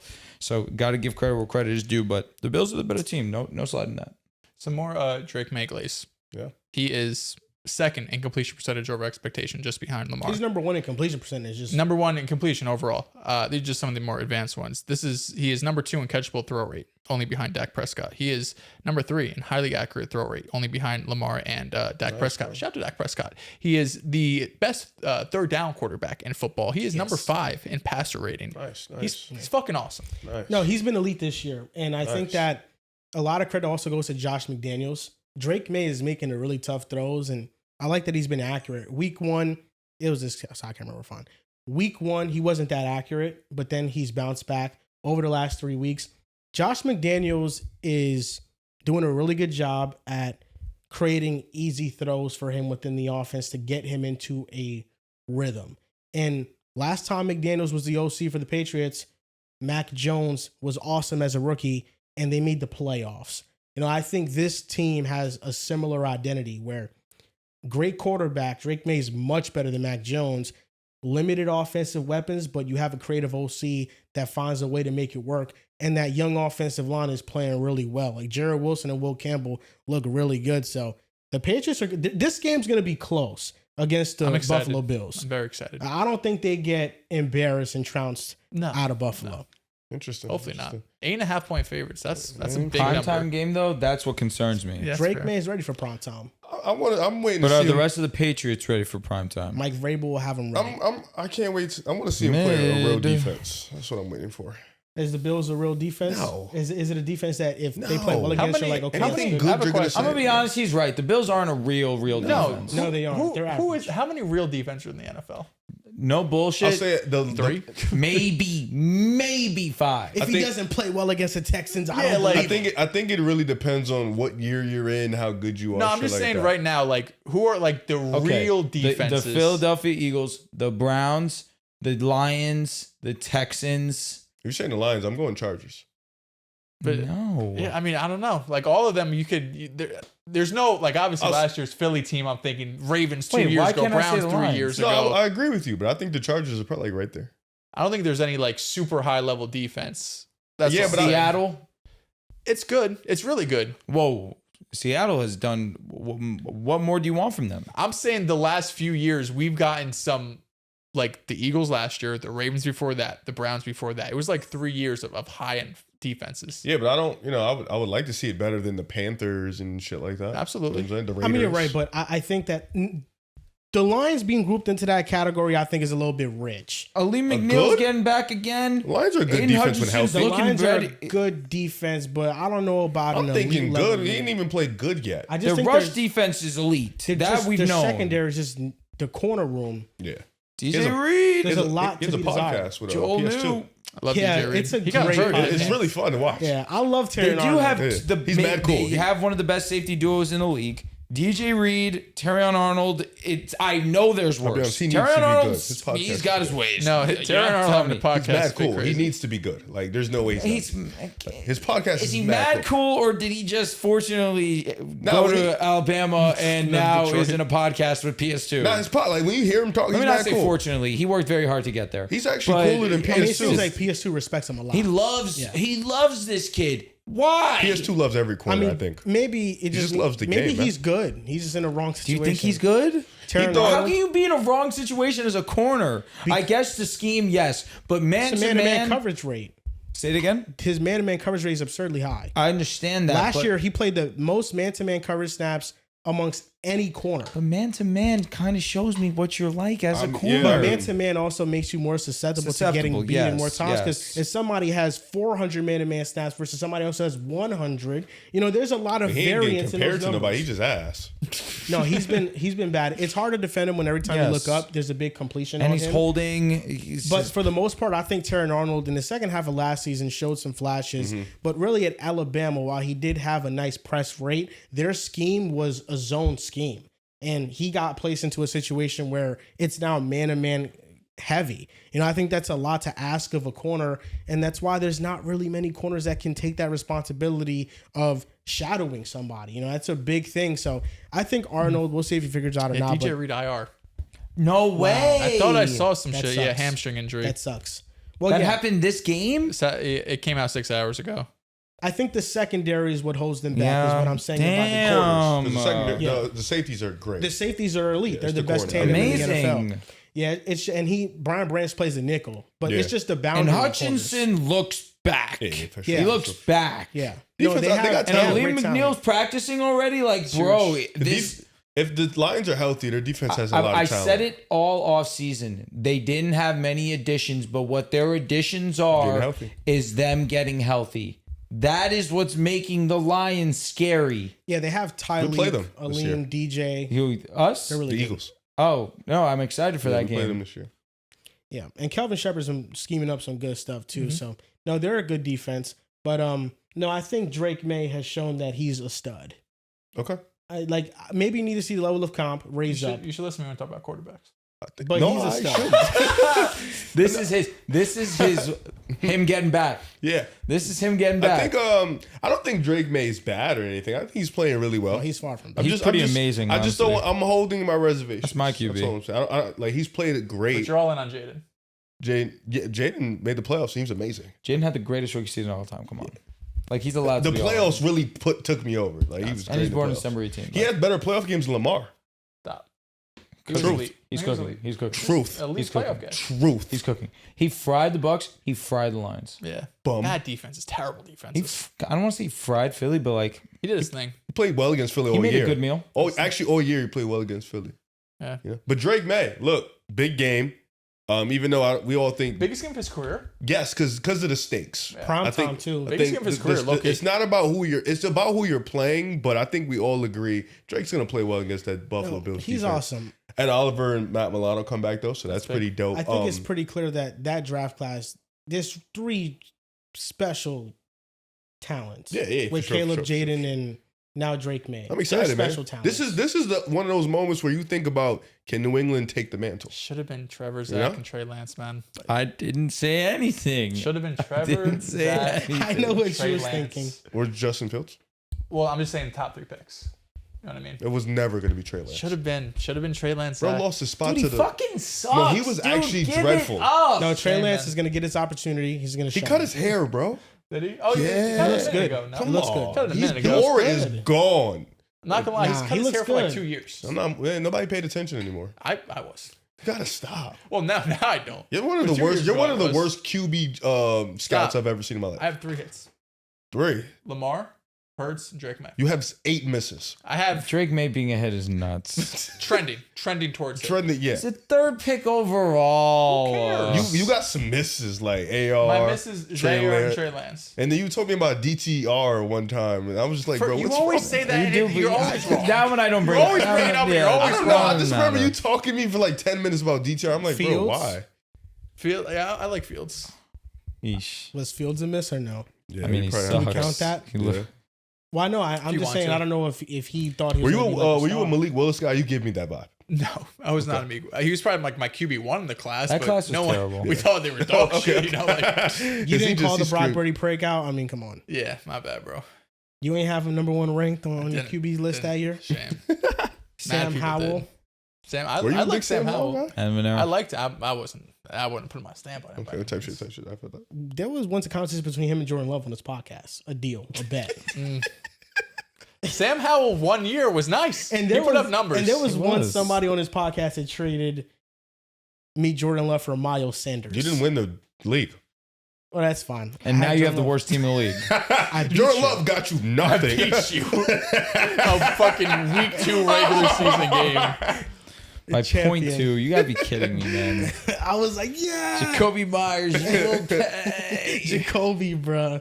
He was awesome. Now, last game of the slate, the Chiefs at the Jaguars. Boring. Big Chief fan this week? Fuck out of here. I got the Jaguars in this one. He bugging out. Big Jags. Here we go. Big W. I'm taking KC, man. I'm back to form. I'm taking KC every week from here on out. Is this in Jacksonville? in Jacksonville? I got Jags, man. They're gonna show different. Let's do it. Let's go Jacksonville, bro. go I'm taking the Jacksonville. Jags. Fuck the Chiefs. I'm taking the Jags. Fuck everything they stand This for. is going to be I'm taking the one of the Jags. closest games of the week. I think the Jaguars are awesome. I think the Chiefs are awesomer. And they have Patrick Mahomes, the best quarterback to ever Do play in you the pick NFL the in its Chiefs history. 17 weeks in a row? No, last year I picked the Bills, and then this year I picked the Eagles against them. So it's like 15, 14. Probably, Yeah, but yeah, those yeah. are good odds because you know the Chiefs are that good. But They're the best odds in the league, I'll be honest with you. the Jaguars have a lot of things going for them. I think the bright spot for the Chiefs is that the offense got back on track. Xavier Worthy is in the lineup. The run game still wasn't encouraging, but it was much better than in weeks previous. This is going to be a litmus test for how much of that was something that we should be excited about, or you just played the Ravens defense. Yeah. Because the Jaguars defense is a different test. They have a good front four. They have good corners. They have great linebackers. And they also signed in the offseason not only Jordan Lewis, but the safety from the Texans, who was more of a backup, but he's actually been a good starter this year, but he might be out with an injury. He's questionable. So this is going to be a test for them. But I like Casey. I like what Spags has been doing recently. And I think Mahomes finding a groove and connecting with his receivers, Xavier Worthy being back, I think now it just reestablishes the pecking order that they have. But if they do come out in this game and they don't play well offensively, I think a trade needs to be made for a running back immediately. And this is the gift and the curse of being the Chiefs, is that they won against Baltimore, so everything is fine. There's nothing wrong with them. But if you don't look good offensively against the Jaguars, let's say you look like how you look like against the New York Giants, then you have to start having that conversation again. You know, we can't be complacent. We have to go and get a guy, and what's missing is a rushing attack. They really need to be able to run the ball because their running backs run into the lightest boxes in the NFL, but they still are inefficient, which is mind-boggling. But the Jaguars have some matchup advantages here. I mentioned the defensive line, and also their offensive line has been one of the best pass protecting units, and they can run the football as well. We know that Kansas City can stop the run, but you leave your corners on islands, and you know Brian Thomas Jr., if there's a game for him to reestablish himself with Travis Hunter, it's this one. But I got KC, but this is going to be a close one. It's hard to pick. What's his name? Noah Williams? Noah Williams is elite. Yeah, he's been great, He's man. L'Jarius Sneed 2.0. Yeah, that's how good Noah Williams is. Saw some statistics from, I think it was like 2-3 days ago. He's the highest rated corner on PFF. It shouldn't be that, but you know, he's been great. He has limited snaps, though. I think he has like less than 50 snaps played. Yeah. But you've been more locked in on PFF this year than ever before. And I know you loved PFF in the past. You've been locked in it's the on quarterback PFF. grades that kill me. No, I think it's just an easy way to just let the audience know that some players are good. There's a lot of variance in the grades, but I know Noah Williams is good from watching the film. Oh, no. I got nothing against. I'm not saying it's just off the top of your noggin how locked you've been on PFF. I'm locked into Chiefs Twitter, and usually on Twitter they'll have like posts and images, and they posted an image of Noah Williams being first in PFF, and I was like, I didn't know he was first, but yeah, I saw that too. It doesn't match the film exactly, but in the limited snaps, he was awesome. Like he was awesome against Philadelphia in his limited snaps. He was awesome this past week.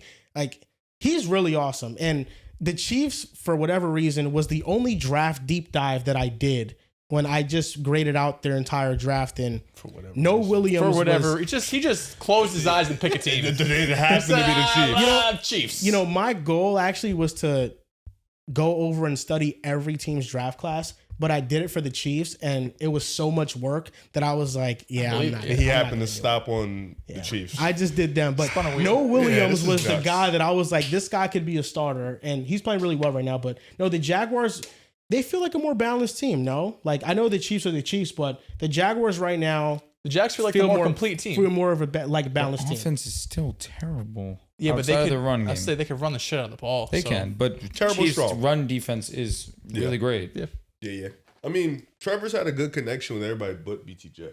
So Travis Hunter. Makes you catches down the freaking middle. wonder, you know? I'm going to say Travis Hunter has like one highlight. And it was awesome. It was elite. This is the Chiefs' defense biggest sense against the run. Like, I know they're going against Saquon and Derrick Henry, but Derrick, what do you get? Like 9 touches? You're right. And Saquon Barkley and that rushing attack hasn't looked the same. And against the Giants, once Scatterbo came in, he looked great. He was great when he was the lead rusher and not Tyrone Tracy. So it's going to be the biggest test yet. I'm just looking to see if the Chiefs offense repeats. And not the same performance, but play like a top 5 offense in football. Like, or what are we expecting from the Chiefs offense, I think is the better question. Are we expecting them to be ugly, or are we expecting them to be explosive like they were against Baltimore? Every single week, you should anticipate the Chiefs will look great. No? The offense? I don't know. Yes. The fact that Xavier Worthy looked as good as he did, I think, is what gives you hope, because I was under the impression he was going to come back from this shoulder injury and be like not a look decoy. himself. Exactly. But not only was he productive, they were getting him involved. Like, they were making it an effort to get him the ball in like end arounds and in the quick game, just so, you know, I was worried about him taking hits. You know, that's why I thought, maybe the first week it's a decoy. He's running down the field to open stuff in the middle of the field for Hollywood or Travis Kelce or something. But he looks healthy. So I think that's what gives you hope that the offense can be better. I think it won't be as ugly as it's looked in weeks past, like against the Giants, for example, because you actually have like a real threat on the outside with Xavier Worthy. But this Jags defense right now is playing a lot better than Baltimore. So I'm not expecting Mahomes to have 4 touchdowns, no interceptions, and you score damn near 40 points again. please get Rasheed back and then trade for Once Breece Rasheed's Hall. back, okay. Now, top 5's probably in talks. And they trade for Breece Hall. The fact that they sat on their hands for so long on a running back's insane to me, bro. Yeah. Pacheco didn't look this bad, but also, he's cooked. like, you have He's the never been best that good. player. No. Like, come on. Figure it out. they felt like they didn't need to upgrade because Pacheco was just like all right. At least get a they committee. need one. Like I think if they get like Tyler Algier, it would make a huge difference. I'm not going to lie. Yes. Yeah, they just need a Falcons good love it player. this year. They should. He's great. That's why Brashard Smith, he's gonna kick up soon. That's my Yeah, guy. they're gonna give Rashad. They're gonna give him more work and then probably go from there. Like, why weren't they more aggressive in trying to pursue J.K. Dobbins? Like, why weren't they the team to go and get him? Or someone on day 2 in the They draft got instead Elijah of the Mitchell. 7th round pick. Yeah, that was nuts. They're dumb. Elijah Mitchell's so Elijah cooked. Mitchell. Yeah, I think J.K. There was a probably point would have where he picked was nice. KC too. Why not? How much did you give him? Like the Chose Bo minimum? Nix. How much did you give him? Remember?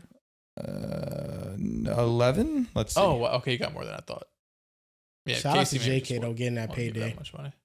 He deserves it. He's not always big. been great. Cap.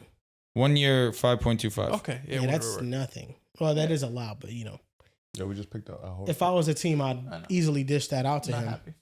Oh, wait. He's Yo, number 20. don't listen to Google. He's number 20. I think so. He Gross. signed a 1 year, $2 million deal. Okay, shit. I thought it was like a J.K. nothing contract. Dobbins, that's insane. He has a $2 million cap hit. Yeah. Dude, does that not say 1 year, 5.25? Yeah, I wonder if he has incentives. No, but that's why I went to Spot Track. Spot Track it's a $2 million cap hit, 2025 cash, $2,065,000. They don't put like their That's it. incentives and stuff. No? But regardless, $2 million cap hit. Yeah, that's come on. That's it's like it's a come league on, minimum. that's free. You know what I mean? It's free. Just give him the money. Give him the damn money. So that's gonna do it for our NFL Week 5 picks, picking every single game, and we'll see who comes out on top. This Big week. Me. this upcoming week. With all the difference in picks, honestly, I'm shocked. I'm I did looking not forward think to we'd it. have this much difference. I'm staying with the Eagles. Like, Oh, you're coming back. not that I'm coming back, but like, I'm kind of shocked that we have as much differencing in opinions as we do. I was not anticipating you to go Jags, Dells. I was gonna take the Chiefs, and then I thought about it. Fuck them. I respect it. Literally, And fuck. honestly, Rip said that the Jags. I was like, I like his type of time. Yeah. I'm shocked that you guys didn't ride more with the Commanders. Truthfully, I get it. No, I'll and pick that's Commanders. zero slight to the Chargers. Trolling aside, I hate you guys, but no trolling. Like, I'm kind of shocked. Seahawks. Nobody feels comfortable in the Buccaneers except me. That could be something Interesting. good. I for could you. change that, bro. I'll be honest. It's a tough one. I could change that too. I could It's a- change it's a the Saints, 50-50. Giants, the Bucks, and I might just start Browns. Like, lying. I'm sitting here. I'm There's like, like 5 games. that go another up, yeah. pick different. Another pick different. there's a lot of All right, good games there's here. really no reason for me to go against the Eagles here. No. And I'll be happily wrong if they lose. So, like, Well, This is you're a gonna win-win lose. for you, regardless. whatever you say. You're gonna lose. This whatever is you going to be say. a week where you can catch up with them. If things go, honestly, like, I'm sitting here and I'm like, I really feel confident about these. Felt confident last week's, and so it is what it is. But like, I don't know. We'll see. We'll see. The one that I'm really thinking about is Vikings Browns. That's it. That's like the only one. Like, I'm like, Yeah, I'm I kind don't of feel torn great either about which that. way. But it should be a good week. I'm excited. The only games I feel firm about: Rams, Dolphins, Cowboys, Texans, Eagles, Colts, Cards, Lions. Lions for sure. It's like half the games, to be fair. That did it for our NFL Week 5 picks, sponsored by Splash Sports. You can go join our NFL Week 5 Pick'em contest on Splash right now. $5 entry, over 500 spots. And you can also play quick picks on their application as well. And use code PICKAS for a $50 deposit match. Now, fellas, let's get into fantasy hold on. football. Yo, bro, why haven't you been acknowledging me on Twitter? What you mean? I comment on everything you post. Well, It may be a bullying comment, but I comment. I was gonna say the last one I remember was about Henry. You said he deserves a better owner. Yeah, bro, but why didn't you? Oh, you commented on my offsides Bro, one. That should have you crying.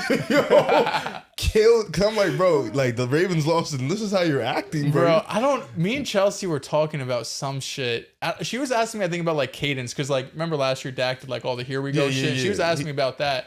And I was like, yeah, like, quarterbacks just they say different shit, like they might say like Omaha, they might say Blue 80, like just this kind of like rhythmic type thing. And then I was like, do you know what a hard count is? And I forgot if she said yes or no. I think she might have said no. It was definitely she said no. If you had to present an example, then I was like, do you know what a hard count is? She's like, not really. It's like, like trying to get them to jump off sides. But some of these quarterbacks, they go crazy, right? Nah, so I was like, you want me to show you? She's like, yeah, I did it once. She started rolling. So I was like, all right, let me record this. So what's your hard count? What do you say? Bro, you say hot? You have to watch my video. It's on Twitter. I did watch it, but I forgot. Can you present an example? Well, it's almost like a double one, right? So like the first one you go, and I would go up to the line and be like, all right, Blue 80, 42's in my forwards. That's the first one. That's the first one, right? But then right after we come up. There's like 6 seconds on the play clock, right? We're gonna take the leg game because it's in field goal range, 5 yards. We'll kick the field goal. But you go up. There's 5 seconds left. Defense all cool. Defense all cool. Right? They think it's sweet. You think you're done. You start walking to the sideline. You take 2 steps. You come back. Go.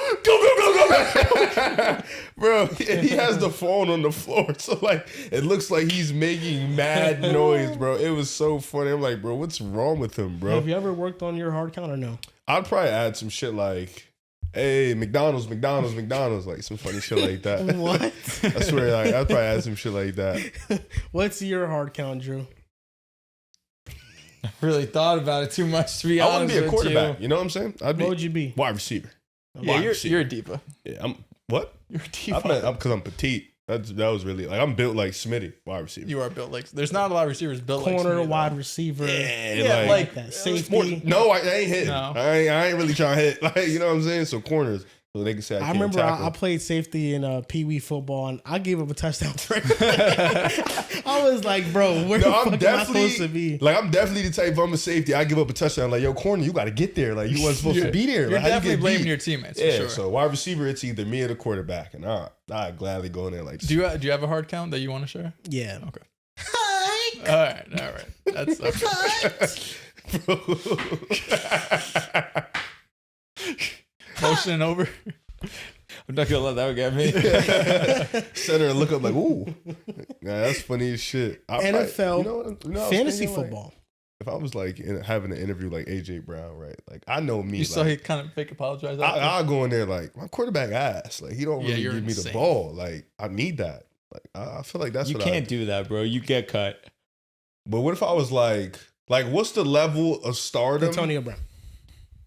I feel like he didn't get cut. He kind of just like, I don't want to be here no more. Well, he started doing things to make him not wanted. Okay. Yeah. So I got to be like AB level to be like, nah, we're going to give him You're another with the chance. Raiders, though, the helmet shit, the feet shit. There was a lot. But if you're like Robbie Anderson level doing that, you're cutting me quick. Yeah, you're like, done. Robbie Chosen. Yeah, for sure.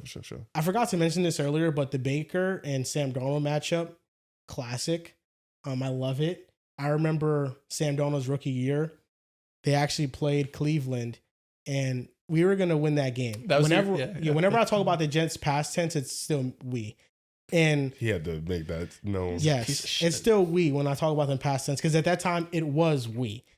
Baker Mayfield was backing up Tyrod Taylor, and Tyrod Taylor got hurt, and Baker led such an amazing comeback in the second half of the game.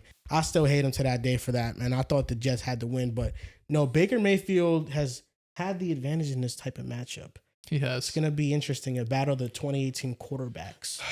So interesting. Whoa, Baker Mayfield. Darnold and Baker, those are awesome quarterbacks. So Baker's going cool. toe-to-toe. Baker's Darnold's cool too. This is a cool, chill guy. Pretty basic guy.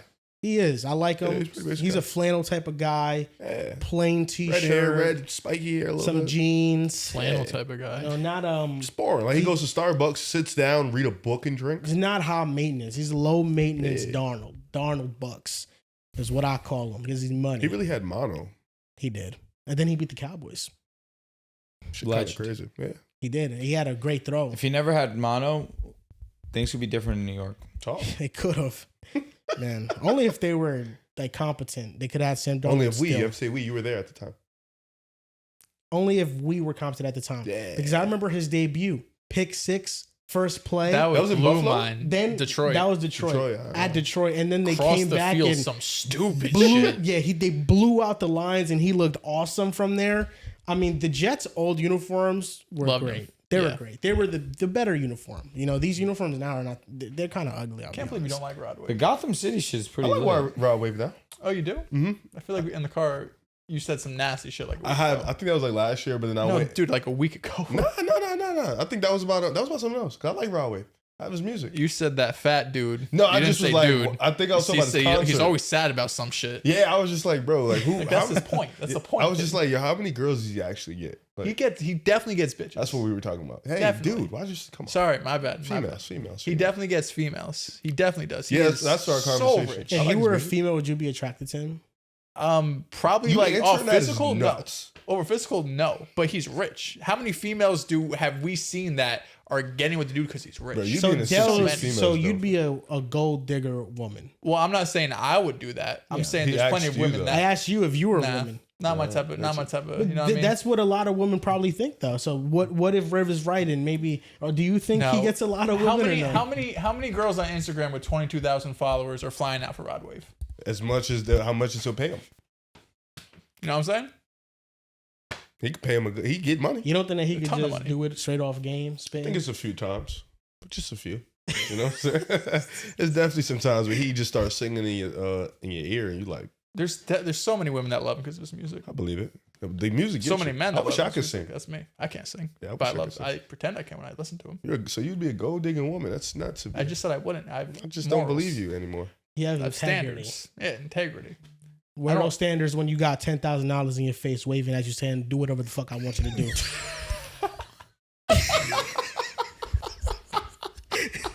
I don't got much integrity then. You put 10K in my face, I don't know. Say do whatever I say to do. It's crazy. Bro was mad aggressive. Yo, holy shit, bro. That was like, yo, it is 3 months rent. No cap, though. That was funny. I needed that. Fantasy. Okay, fantasy football. Starts and sits. Now, fellas, rumor has it you're joining in on some starts and sits, Mr. Moran? I got some names here. I got some names. All right. Didn't want to use analytics too much on this because I was called an analytic merchant by I'm going to be honest with you. This is like the one thing that you really should be using analytics for. But that's the thing. It's like, Big Play Slade told me he's an odd test guy, so I thought maybe I'll take after the pros. I got some numbers, but not no analytics. What's analytics? What do you mean expected completion? I care about what you completed. Fair. I don't care about you expected to complete. I care about what you did, not what you could have done. I'm not gonna lie, it's my mission of fantasy. He's so right. He's cooking. He cooked. Fantasy, it is relevant. You got to. It's about what you do. It's about what you do. And if you're not producing, get the hell out the door. It's true. And this is why I'm good at redrafts and not dynasty, because dynasty I'm overreactionary. Redrafts, what's up? Let's talk the phones. You do love to trade. I'm Howie Roseman when it comes to trades. I'm like, yo, come on, let's talk. Let's talk. Howie Roseman wins. I won my trade. I traded Jamar Chase to Logan and got Jonathan Taylor. I didn't mean that way, but yeah. That's a lick. I did. He told me I fucked him on the trade, and I was like, "Yo, I'm sorry, bro." I didn't expect it, But I got beat on the trade. Kenny, traded me AJ Brown and ETN, and I traded him Quinshawn and Garrett Wilson. I wish I would take that back, but I can't. One thing Kenny did say though, and this is where my patience comes into play here, is we were doing the draft for the podcast league, and I was taking a long time to pick my last guy. You were, and the guy I picked was Woody Marks. W. And Kenny was like, yo, Woody Marks better be a league winner with you taking this long. But my dumbass, I cut Woody Marks like after week 2 because I just needed a roster spot. Yeah. And, after week 3, he was picked up. And what do we know? Woody Marks could be a league winner this year. He could be a good flex play. He just had a breakout performance. So, yeah, it's just my patience gets tested too much in fantasy. I'm going to say this is the most I feel like this is the most you've ever cared about fantasy football. For sure. Like by far. I'm just in a lot of leagues. It makes it fun. Yeah, I'm in a lot of leagues, but recently I've been trying to get players I have in other leagues in my current leagues because I like rooting for the same set of players. That's where that's a silver slope, my brother. Because sometimes, bro, here's what happens. Sometimes, like in one of my leagues, somebody's going crazy, but I'm like, yo, I'm playing against this dude. So it's like, damn. You know what you root for? 15 points. I say it every time. If I have a dog and I'm going up against him, 15 points. Question. If 15, I'm happy with. But if I'm going up against Saquon and you drop 15 against me, I'm taking it. Yeah, thank God. Question, fellas. Do you, because we were talking about this earlier, talk about starts. Are you starting Egbuka this week, playing against that Seattle defense? How can you Yes. There's some people you don't overthink. Yeah, You send them out and you don't played think Philly twice. last week? Tough defense. Ended up having a big one. Big one. That And this Shout is to that needed 70-yard touchdown. And needed this is badly. what this segment is about. This segment is about week 5 starts and sits, but not the obvious starts like Chris McCaffrey or whatever you may be. You know, I'm sure we got the obscure names. And I'll start first with my first start of the week. It's a nice little flex play. Okay, so we're not going quarterback. Do you No, know? I'm cool with Okay, this, bro. fine. I'm cool with this. My This bad, is my different. bad. I'm fucking with I this. actually don't have quarterbacks because Okay. I didn't want to mess with that this week. There's some good quarterback matchups. DeMarcus Robinson. Start him, flex play. He's the Niners' best target right now. It's him and Kendrick Bourne. I think he looked good in his one catch for 20 yards. And I think DeMarcus Robinson, if you're a desperate receiver, he's on your waivers. Go pick him up and go start him this week. Congratulations. Kendrick Bourne, man. What could have been? I like it. I like it a lot, actually. You kind of threw me off to a certain degree. I say threw me off because I kind of wanted to I thought we were going in order. But you know what? I like the difference. I'm going to stay on topic of what we were talking about before, though. Give me Cam Scatterbo as a start of the week. This guy has the last 3 weeks double digits, but the touches last week was straight up dumb. 25 carries, 79 yards, wasn't efficient whatsoever, but they kept giving him the rock. Going up to New Orleans Saints, they give up points. Right now, they allow the 23rd most points. They have been able to get gashed. They gave up 120 last week to Buffalo. Week before that, 2 touchdowns to Seattle. Opening day, over 100 to Arizona. They have been a team that you go up against and you want to have the opposing running back. Cam Scatterbo is obviously a bell cow right now. And with the opportunity he's going to get in the passing game as well, he's a must. I told Charles to not watch this because he has a player on his bench that's my start of the week. He's probably going to start him because he has Bucky and Hubbard, and they both look like they're going to be out. Yep. David Montgomery this week going up against the Cincinnati Bengals.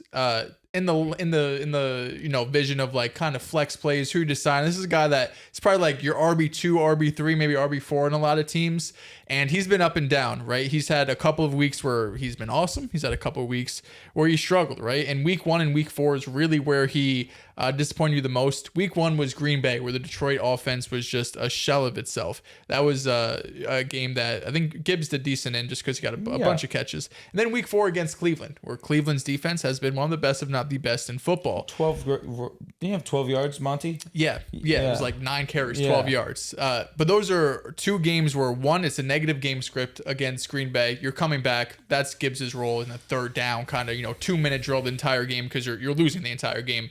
And then Cleveland, going into that, we knew that was going to be a bad matchup. This week you get Cincinnati. We know how terrible their defense is. They're allowing the second most points to fantasy running backs. RJ Harvey and J.K. Dobbins both had excellent games against them this past week. It's a game they're going to be leading. They're going to be leaning on Montgomery in that case. I think he's going to be like a top 15 play this week. You like that start?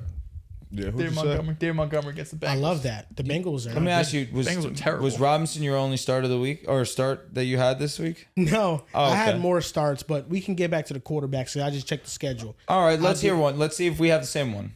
Or we have the same one. Jared Goff. Jared Goff. This guy nailed it. I mean, Dak Prescott. Either which one I That's like. another one. Justin Fields was most definitely my first. I think that's a great play. Dell's, sorry, spoiler. That's going to be Dell's start of the week. But Jared Goff going up against Cincinnati. Bo Nix just had his best game of the season by far. But Bo Nix also was dotting all over the field. He was legitimately incredible. But Jared Goff, these last 3 weeks, has been amazing. He's been near perfect. After week 1, give credit where credit is due to the Packers. They made him very uncomfortable. They made the whole offense completely stagnant, both rushing and passing. They completely stopped him. Since then, they've looked like the best offense in football. Like, they haven't missed a beat. And I give credit to the Browns because they really limited Monty, but Jameer still had his way. Amon-Ra could do whatever he wants on that football field. He is so goddamn talented. Touchdown machine. But Jared Goff is going to go out there and light it up. Yeah, I'm with you. Monty for sure is going to have a good game. Jameer's going to have a good game. Start everybody. But start Jameson. Start Laporta. 100%. Start everyone against the Bengals. And they are shamelessly stat padding every week. They don't care. They're going to go out there and put up points because they want to embarrass the opposing team. Jared Goff's at the helm. He's going to put up points. Yeah, if the Lions could put up 50 on you, they're going to put up 50 on you. And this is a game that feels like it's possible. But yes, I'm going with Justin Fields going up against the Dallas Cowboys. And it does scare me a little bit to put faith in Justin Fields because I put faith in Justin Fields. I couldn't do it back in week 2 that was my start of the week against the Yeah. Bills, and we know how that was one of the worst starts of the league. It was terrible. Oh yeah. But get this, Riv. Yeah. In the 2 games that Justin Fields has started and finished because they forget. That's a He fact. could have stat pad in that fourth quarter. He probably could have got a 40-yard rushing touchdown. He got hurt from them, But he did get hurt, in the end of the third quarter. But in the 2 games that he started and finished in this year, he's been a top 6 quarterback. There you go. We saw the crazy touchdown that he had last week against Miami. Should have had an extra passing touchdown to Garrett Wilson. And the Dallas Cowboys, it doesn't matter who they're playing. This defense has been terrible. We saw Russell Wilson have a career game against them and get benched the very next week.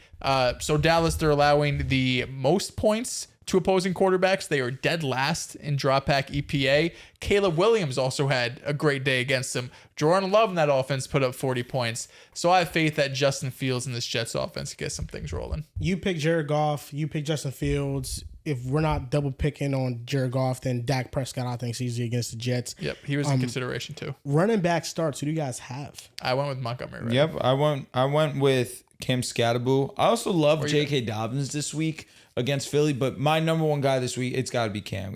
Against the Saints, the opportunity, it's just right there. Now, wide receivers, you guys know I went Demarcus Robinson, but I went with some other names here that I just have. George Pickens. Rapid fire them at me. George Pickens for sure. That was too obvious, I guess, but he's a great start. Jalen Waddle against the Panthers. That scares me, believe it or not. JC, I'm dead ass fear. Like, if I see JC against my wide receiver 1, I contemplate every week sitting. He's been locking up all year. He's been great. And then Stephon Diggs. I think Stephon is getting more of a rapport with Drake May against Buffalo. I think he's going to be a focal point in their offensive plan to make sure he gets fed. And you heard what he said. He's only really gone down 50% of the playbook thus far. And he's working again, improving it every day. And Mike Vrabel commented on that and said, come on, he has to be able to learn the playbook. He was just like, we got to get him up to speed. We do. But I think that he's going to be good. Walking into the year, like when you drafted Stephon Diggs, you were like, okay, the number one option in the Patriots offense, this is a safe floor. And the first couple of weeks haven't been that way. The first couple weeks were really ugly. Yeah, some people cut him probably. Hunter Henry, exactly. And I was able to pick him up on waivers because people cut him. But I think now is the time to really believe in Stephon Diggs as he gets healthier, coming back from that ACL injury, and more ingrained in the offense. I also think this is the week of get right weeks. I think Ladd McConkey's a great start this week. Going up against the Commanders, they allowed the 26 most points. Going up against the Tennessee Titans, I love Marvin Harrison. I think we really saw it in real time, him figure it out. That last quarter versus Seattle was some of the cleanest he's looked and made some really impressive catches. Contested catches over one of the best corners in the game in Devon Witherspoon. He was clutch. Really think that it's a get-right game for him. And lastly, Nico Collins going up against the Baltimore Ravens. You said it, Dells, on yesterday's podcast. It's get-right week whenever you go up against the Baltimore Ravens. I think these 3 guys, last week, if you were a Marvin Harrison owner, you probably sat him down because he was going up against Seattle.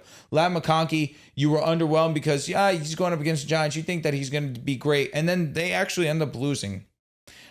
This matchup going up against the Commanders, he should definitely have his way. But I don't know if it's not just set in stone. Keenan Allen every week, minimum flex. Every single week, I put Keenan Allen in my lineup, and I actually feel great about it. His floor is so safe with the opportunity that he sees. He's seen at least 7 targets in every game. Yep, he's too involved to sit him. And most weeks he's gotten a touchdown because he is their number one option around the goal line, the red zone. So they obviously struggled last week against the Giants, didn't have as many opportunities. But all 3 of them, Ladd doesn't feel good right now. I get it. I have Ladd in a couple of leagues, and I don't love putting him out there in my starting lineup, but reality is you probably don't have a better option because you used a second or third round pick on him. So unless you did hit on Quentin Johnson, like I play Quentin Johnson over him right now. That's just the way the offense is going. But unless you hit on someone late, like maybe a Deebo Samuel, it's going to be hard to sit Ladd. And it feels like any game Ladd's going to have that breakout game. I'll just throw one more out there. Michael Pittman this week going up against the Las 100%. Vegas Raiders. He's been great. This is another one. Like I'd start Pittman over Ladd this week if those are two guys you have. Someone you drafted probably in double-digit rounds has been forgotten about. It's been wide receiver 14 this year, multiple games of 70-plus receiving yards, 3 or 4 games he has a touchdown. This Colts offense, it's still rolling, right? I know they lost last week against the Rams, but that was mostly due to their own mistakes, dropping the would have been touchdown from A.D. Mitchell, the hold on the Jonathan Taylor touchdown. The offense was moving really without a hitch against the Colts, who had 14 points. You're like, holy shit, they just scored 34 against this Rams team. This week, though, they get the Las Vegas Raiders. They allow the third most points to fantasy wide receivers. Michael Pittman is a very firm wide receiver to it for most people. On to the sits. I'm going to do my rapid fire ones. I have one more. We have one more for tight ends. Oh, you have tight end starts? One tight end start. We don't sit tight ends because Lord knows they're too volatile. It's volatile as hell. However, are we riding? Brandon Strange. Brandon Strange, good pick. Harold Fannin. I'm waiting one more. Dallas Goedert. Mr. Darren Waller. Start of the week. Going up against Carolina. They allowed the 26th most points to the tight end position. Last week, Hunter Henry had a touchdown, 63 yards. In week 2, Arizona had 123. We know that's Trey McBride. But week 1, your guy, Brent Strange, he got into the end zone as well, 65 yards. He looked amazing. Like, all things considered, 33 years old, hasn't played in years. He looked incredible. The second touchdown schemed up wide open. The first touchdown was legitimate. One God-given gift of being bigger and stronger than Sauce. It is what it is. But that ability to still jump that high is crazy. But that first route that he caught over the middle of the field, he looked incredible. Like those 3 catches, one obviously schemed up wide open, but 2 genuinely impressive plays. Going up against Carolina, I love it. And Tua is going to see the tight end. We saw it last year with Jonnu Smith. Jonnu Smith was one of the best diamond in the roughs that you had on free agency and waivers. Darren Waller could be the exact same way, especially with Tyreek Hill going out. Yeah, I think, like I said earlier when we were talking about the Dolphins, especially in the red zone, that's just an area that Mike McDaniel, like he had Jonnu last year, but Jonnu is more of like this creative guy who could get him handoffs. He could run a little bit. He's bulky, but a little smaller, like 6'3". But you know what I mean? Like Waller's 6'6", right? Like, so they have a real red zone target down there. I love Waller. Do you guys know, because you could probably guess based on my start of the week, do you know who the tight end 1 is this year? The best tight end in fantasy football and PPR leagues. Who has it been? I won't say. I do know the answer, though. Hunter Henry? No. Good guess. Harold Fannin? No. Heavens no. He fell off. It's Jake Ferguson. Jake Ferguson is the tight end 1 in fantasy. So maybe this is a good start of the week because he's literally been the best tight end in fantasy football. It's just the involvement, though. It's just week in and week out. Even when CeeDee Lamb was there, he was getting double-digit targets. This past week, of course, CeeDee being out, saw 7 targets. Didn't get a lot of yards, but got a touchdown. You love Dak Prescott. I love Jake Ferguson. They're going up against the New York Jets. This feels like a game where if you're desperate, I don't hate Tolbert. I don't hate Turpin. If you're desperate and you're looking for someone that could rip off a big play, this is a game that should have a lot of scoring. Jake Ferguson is the number 2 option in this offense with CD out. I think Pickens is still the obvious number 1. But, of course, Sauce is going to be on him. It's going to have a great game this week. So Jake Ferguson in the middle of the field. The Jets linebacking core has not been great. Sherwood got that big contract. He's been terrible. Quincy's on IR right now. So they don't really have anyone that can cover him. My sits, my rapid fire ones. Yeah, we can do that. Jordan Mason. He's playing the Browns. He's my set of the week. It's tough. Yep. Tough matchup.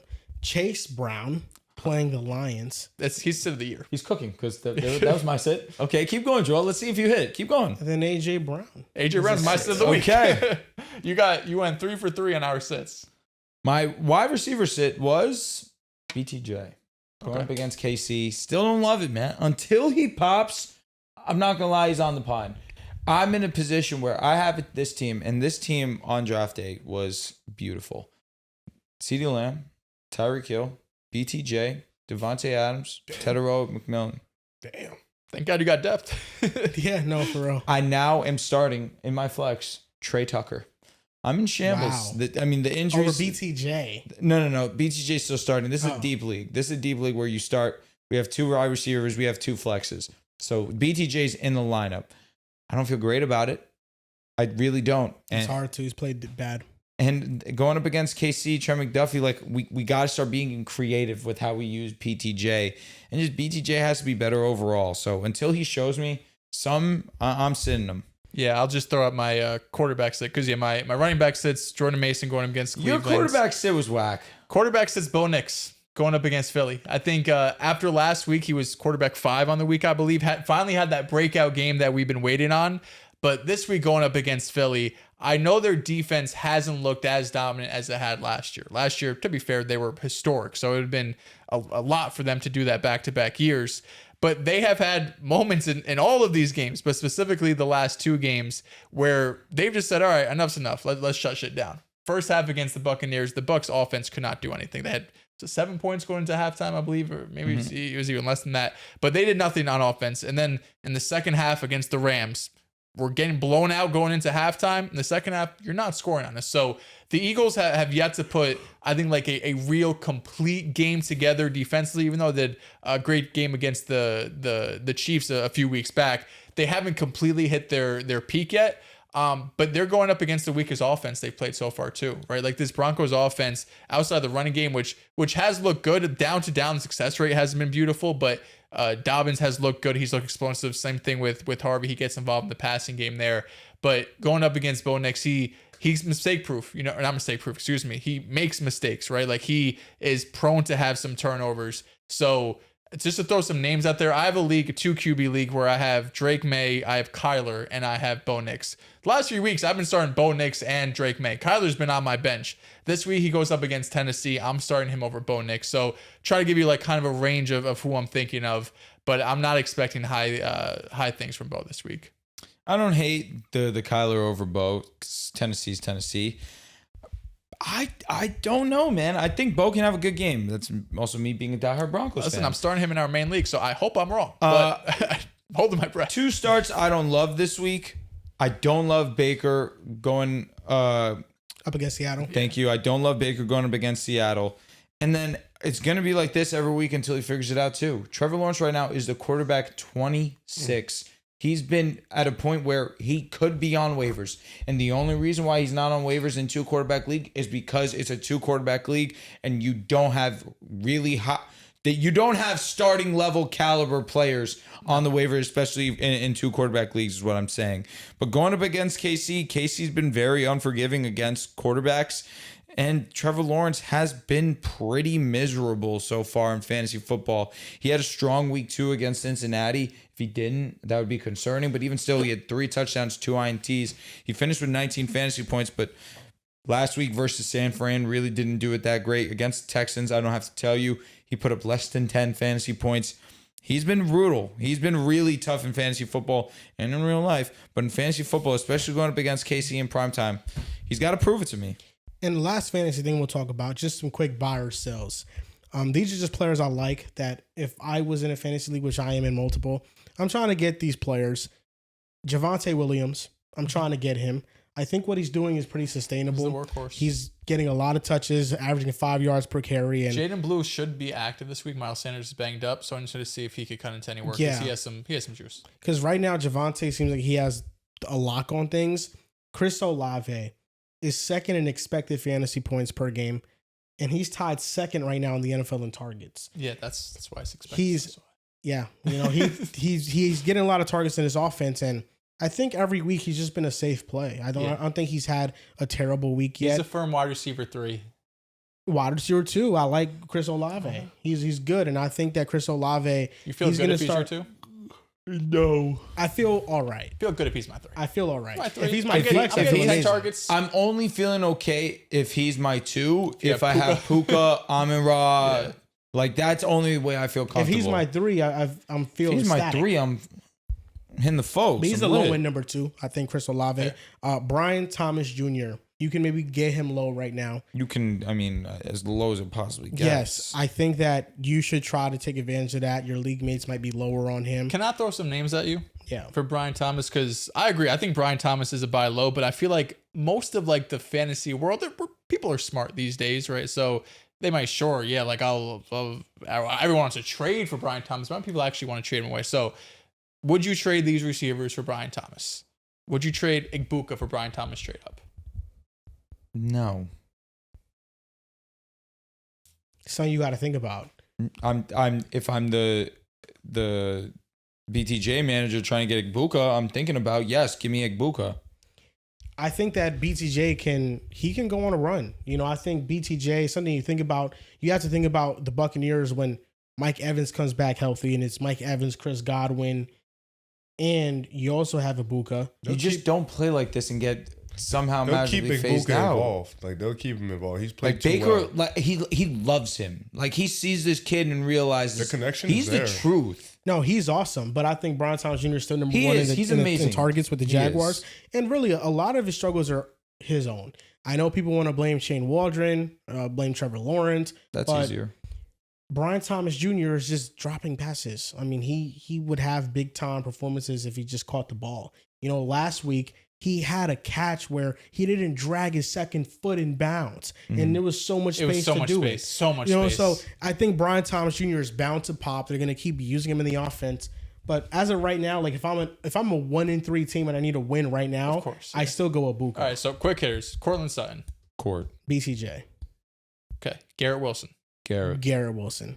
Garrett Wilson is going to be a top 5 receiver in fantasy football. Top 5. Okay. You know what's so funny you say this, dude? I was contemplating talking about he's number 5 right now. Tet potentially being a trade away, like sell relatively high, but his schedule is really good to the point where the next couple coming weeks he has Miami, Dallas, the Jets, Buffalo the week after that. Green Bay's tough, but then New Orleans, Atlanta. He's getting targets, like 8+ targets in every game. He's getting a ton of opportunity, but not the production. He's just not getting touchdowns. This one, I would. He's had 60+ in 3 games. He's just not getting touchdowns because it's the Carolina Panthers. He, I think, is due for some more touchdowns, but at the same time, the Panthers' offense is anemic. He has good game script because they're usually down and passing a lot, so he'll rack up those receptions and those yards. But I like BTJ still. I would still lean with the upside of BTJ and what I think he could be for the rest of the year. I think this is kind of where I do also. I think I go BTJ. Last name, Rashee Rice. Rashee Rice, super comfortable. Rashee's a league winner. He's going to be a number 1 wide receiver when he gets I would healthy. rather take 2 weeks of having to sit Rashee Rice on my bench than having BTJ rest of the season. Damn. I don't hate that. I'm about to offer Xavier Worthy for Rashee Rice. I would decline it. In a league. We'll see if the person declines it. I'm probably hoping will. He probably will. I have 2 other sells real quick before. AJ Brown is someone that I'm concerned about long term. I think when you go back to last season, playoffs included, he's had 1 game with 100 yards, and that was this a couple weeks ago. No, better than CD. Coming into the season, he was. It's not his fault. But this is an offense right now that I don't know if is really going to be able to figure out the passing attack in terms of like AJ's name value. Now, that being said, just like Brian Thomas, like there's people know that the offense is struggling. People know that AJ Brown hasn't been producing like you were expecting him to. So, of course, I'm not trading him for pennies on the dollar, but just if you could get AJ Brown name value for him, I think it's worth it. Another one is someone who I have in my main league that I'm terrified of right now. It's Jordan Mason. Jordan Mason's battling a couple things. Number one, he's not going to have this backfield forever. I think when Aaron Jones comes back, he's still the 1A because Aaron Jones is going to have to get eased in, but Aaron Jones will be there. But what I'm more concerned of is his upcoming schedule is brutal. He's got Cleveland this week. We talked about him being the set of the week. Has a bye the following. Then he has Philly, the Chargers, and Detroit. So he doesn't really have a plus matchup till week 10. And Jordan Mason has had 1 great week and he's had 1 midweek. Yep. So if you're able to capitalize in someone that looks at him like, man, he's still had back-to-back games of 16 plus carries. He had 2 touchdowns a couple weeks ago. There's people who are going to be desperate for running backs. I look at that upcoming schedule. I think when he has a good game, not a good game, when he has a good matchup, he's a top 10 back. Like he has that type of upside. But in this offense, with these offensive line injuries on top of it, in these bad matchups for the next 4 to 5 weeks, He's like a RB 20-ish type of guy. Yeah, no, he has some tough matches ahead of him. And that's going to do it for this episode of the Pick a Side podcast, episode 516. You guys can follow us on Twitter at Pick a Side Pod, on Instagram and TikTok at Pick a Side Podcast. Thank you guys for watching NFL Week 5 Pick'em. We'll see you guys next time.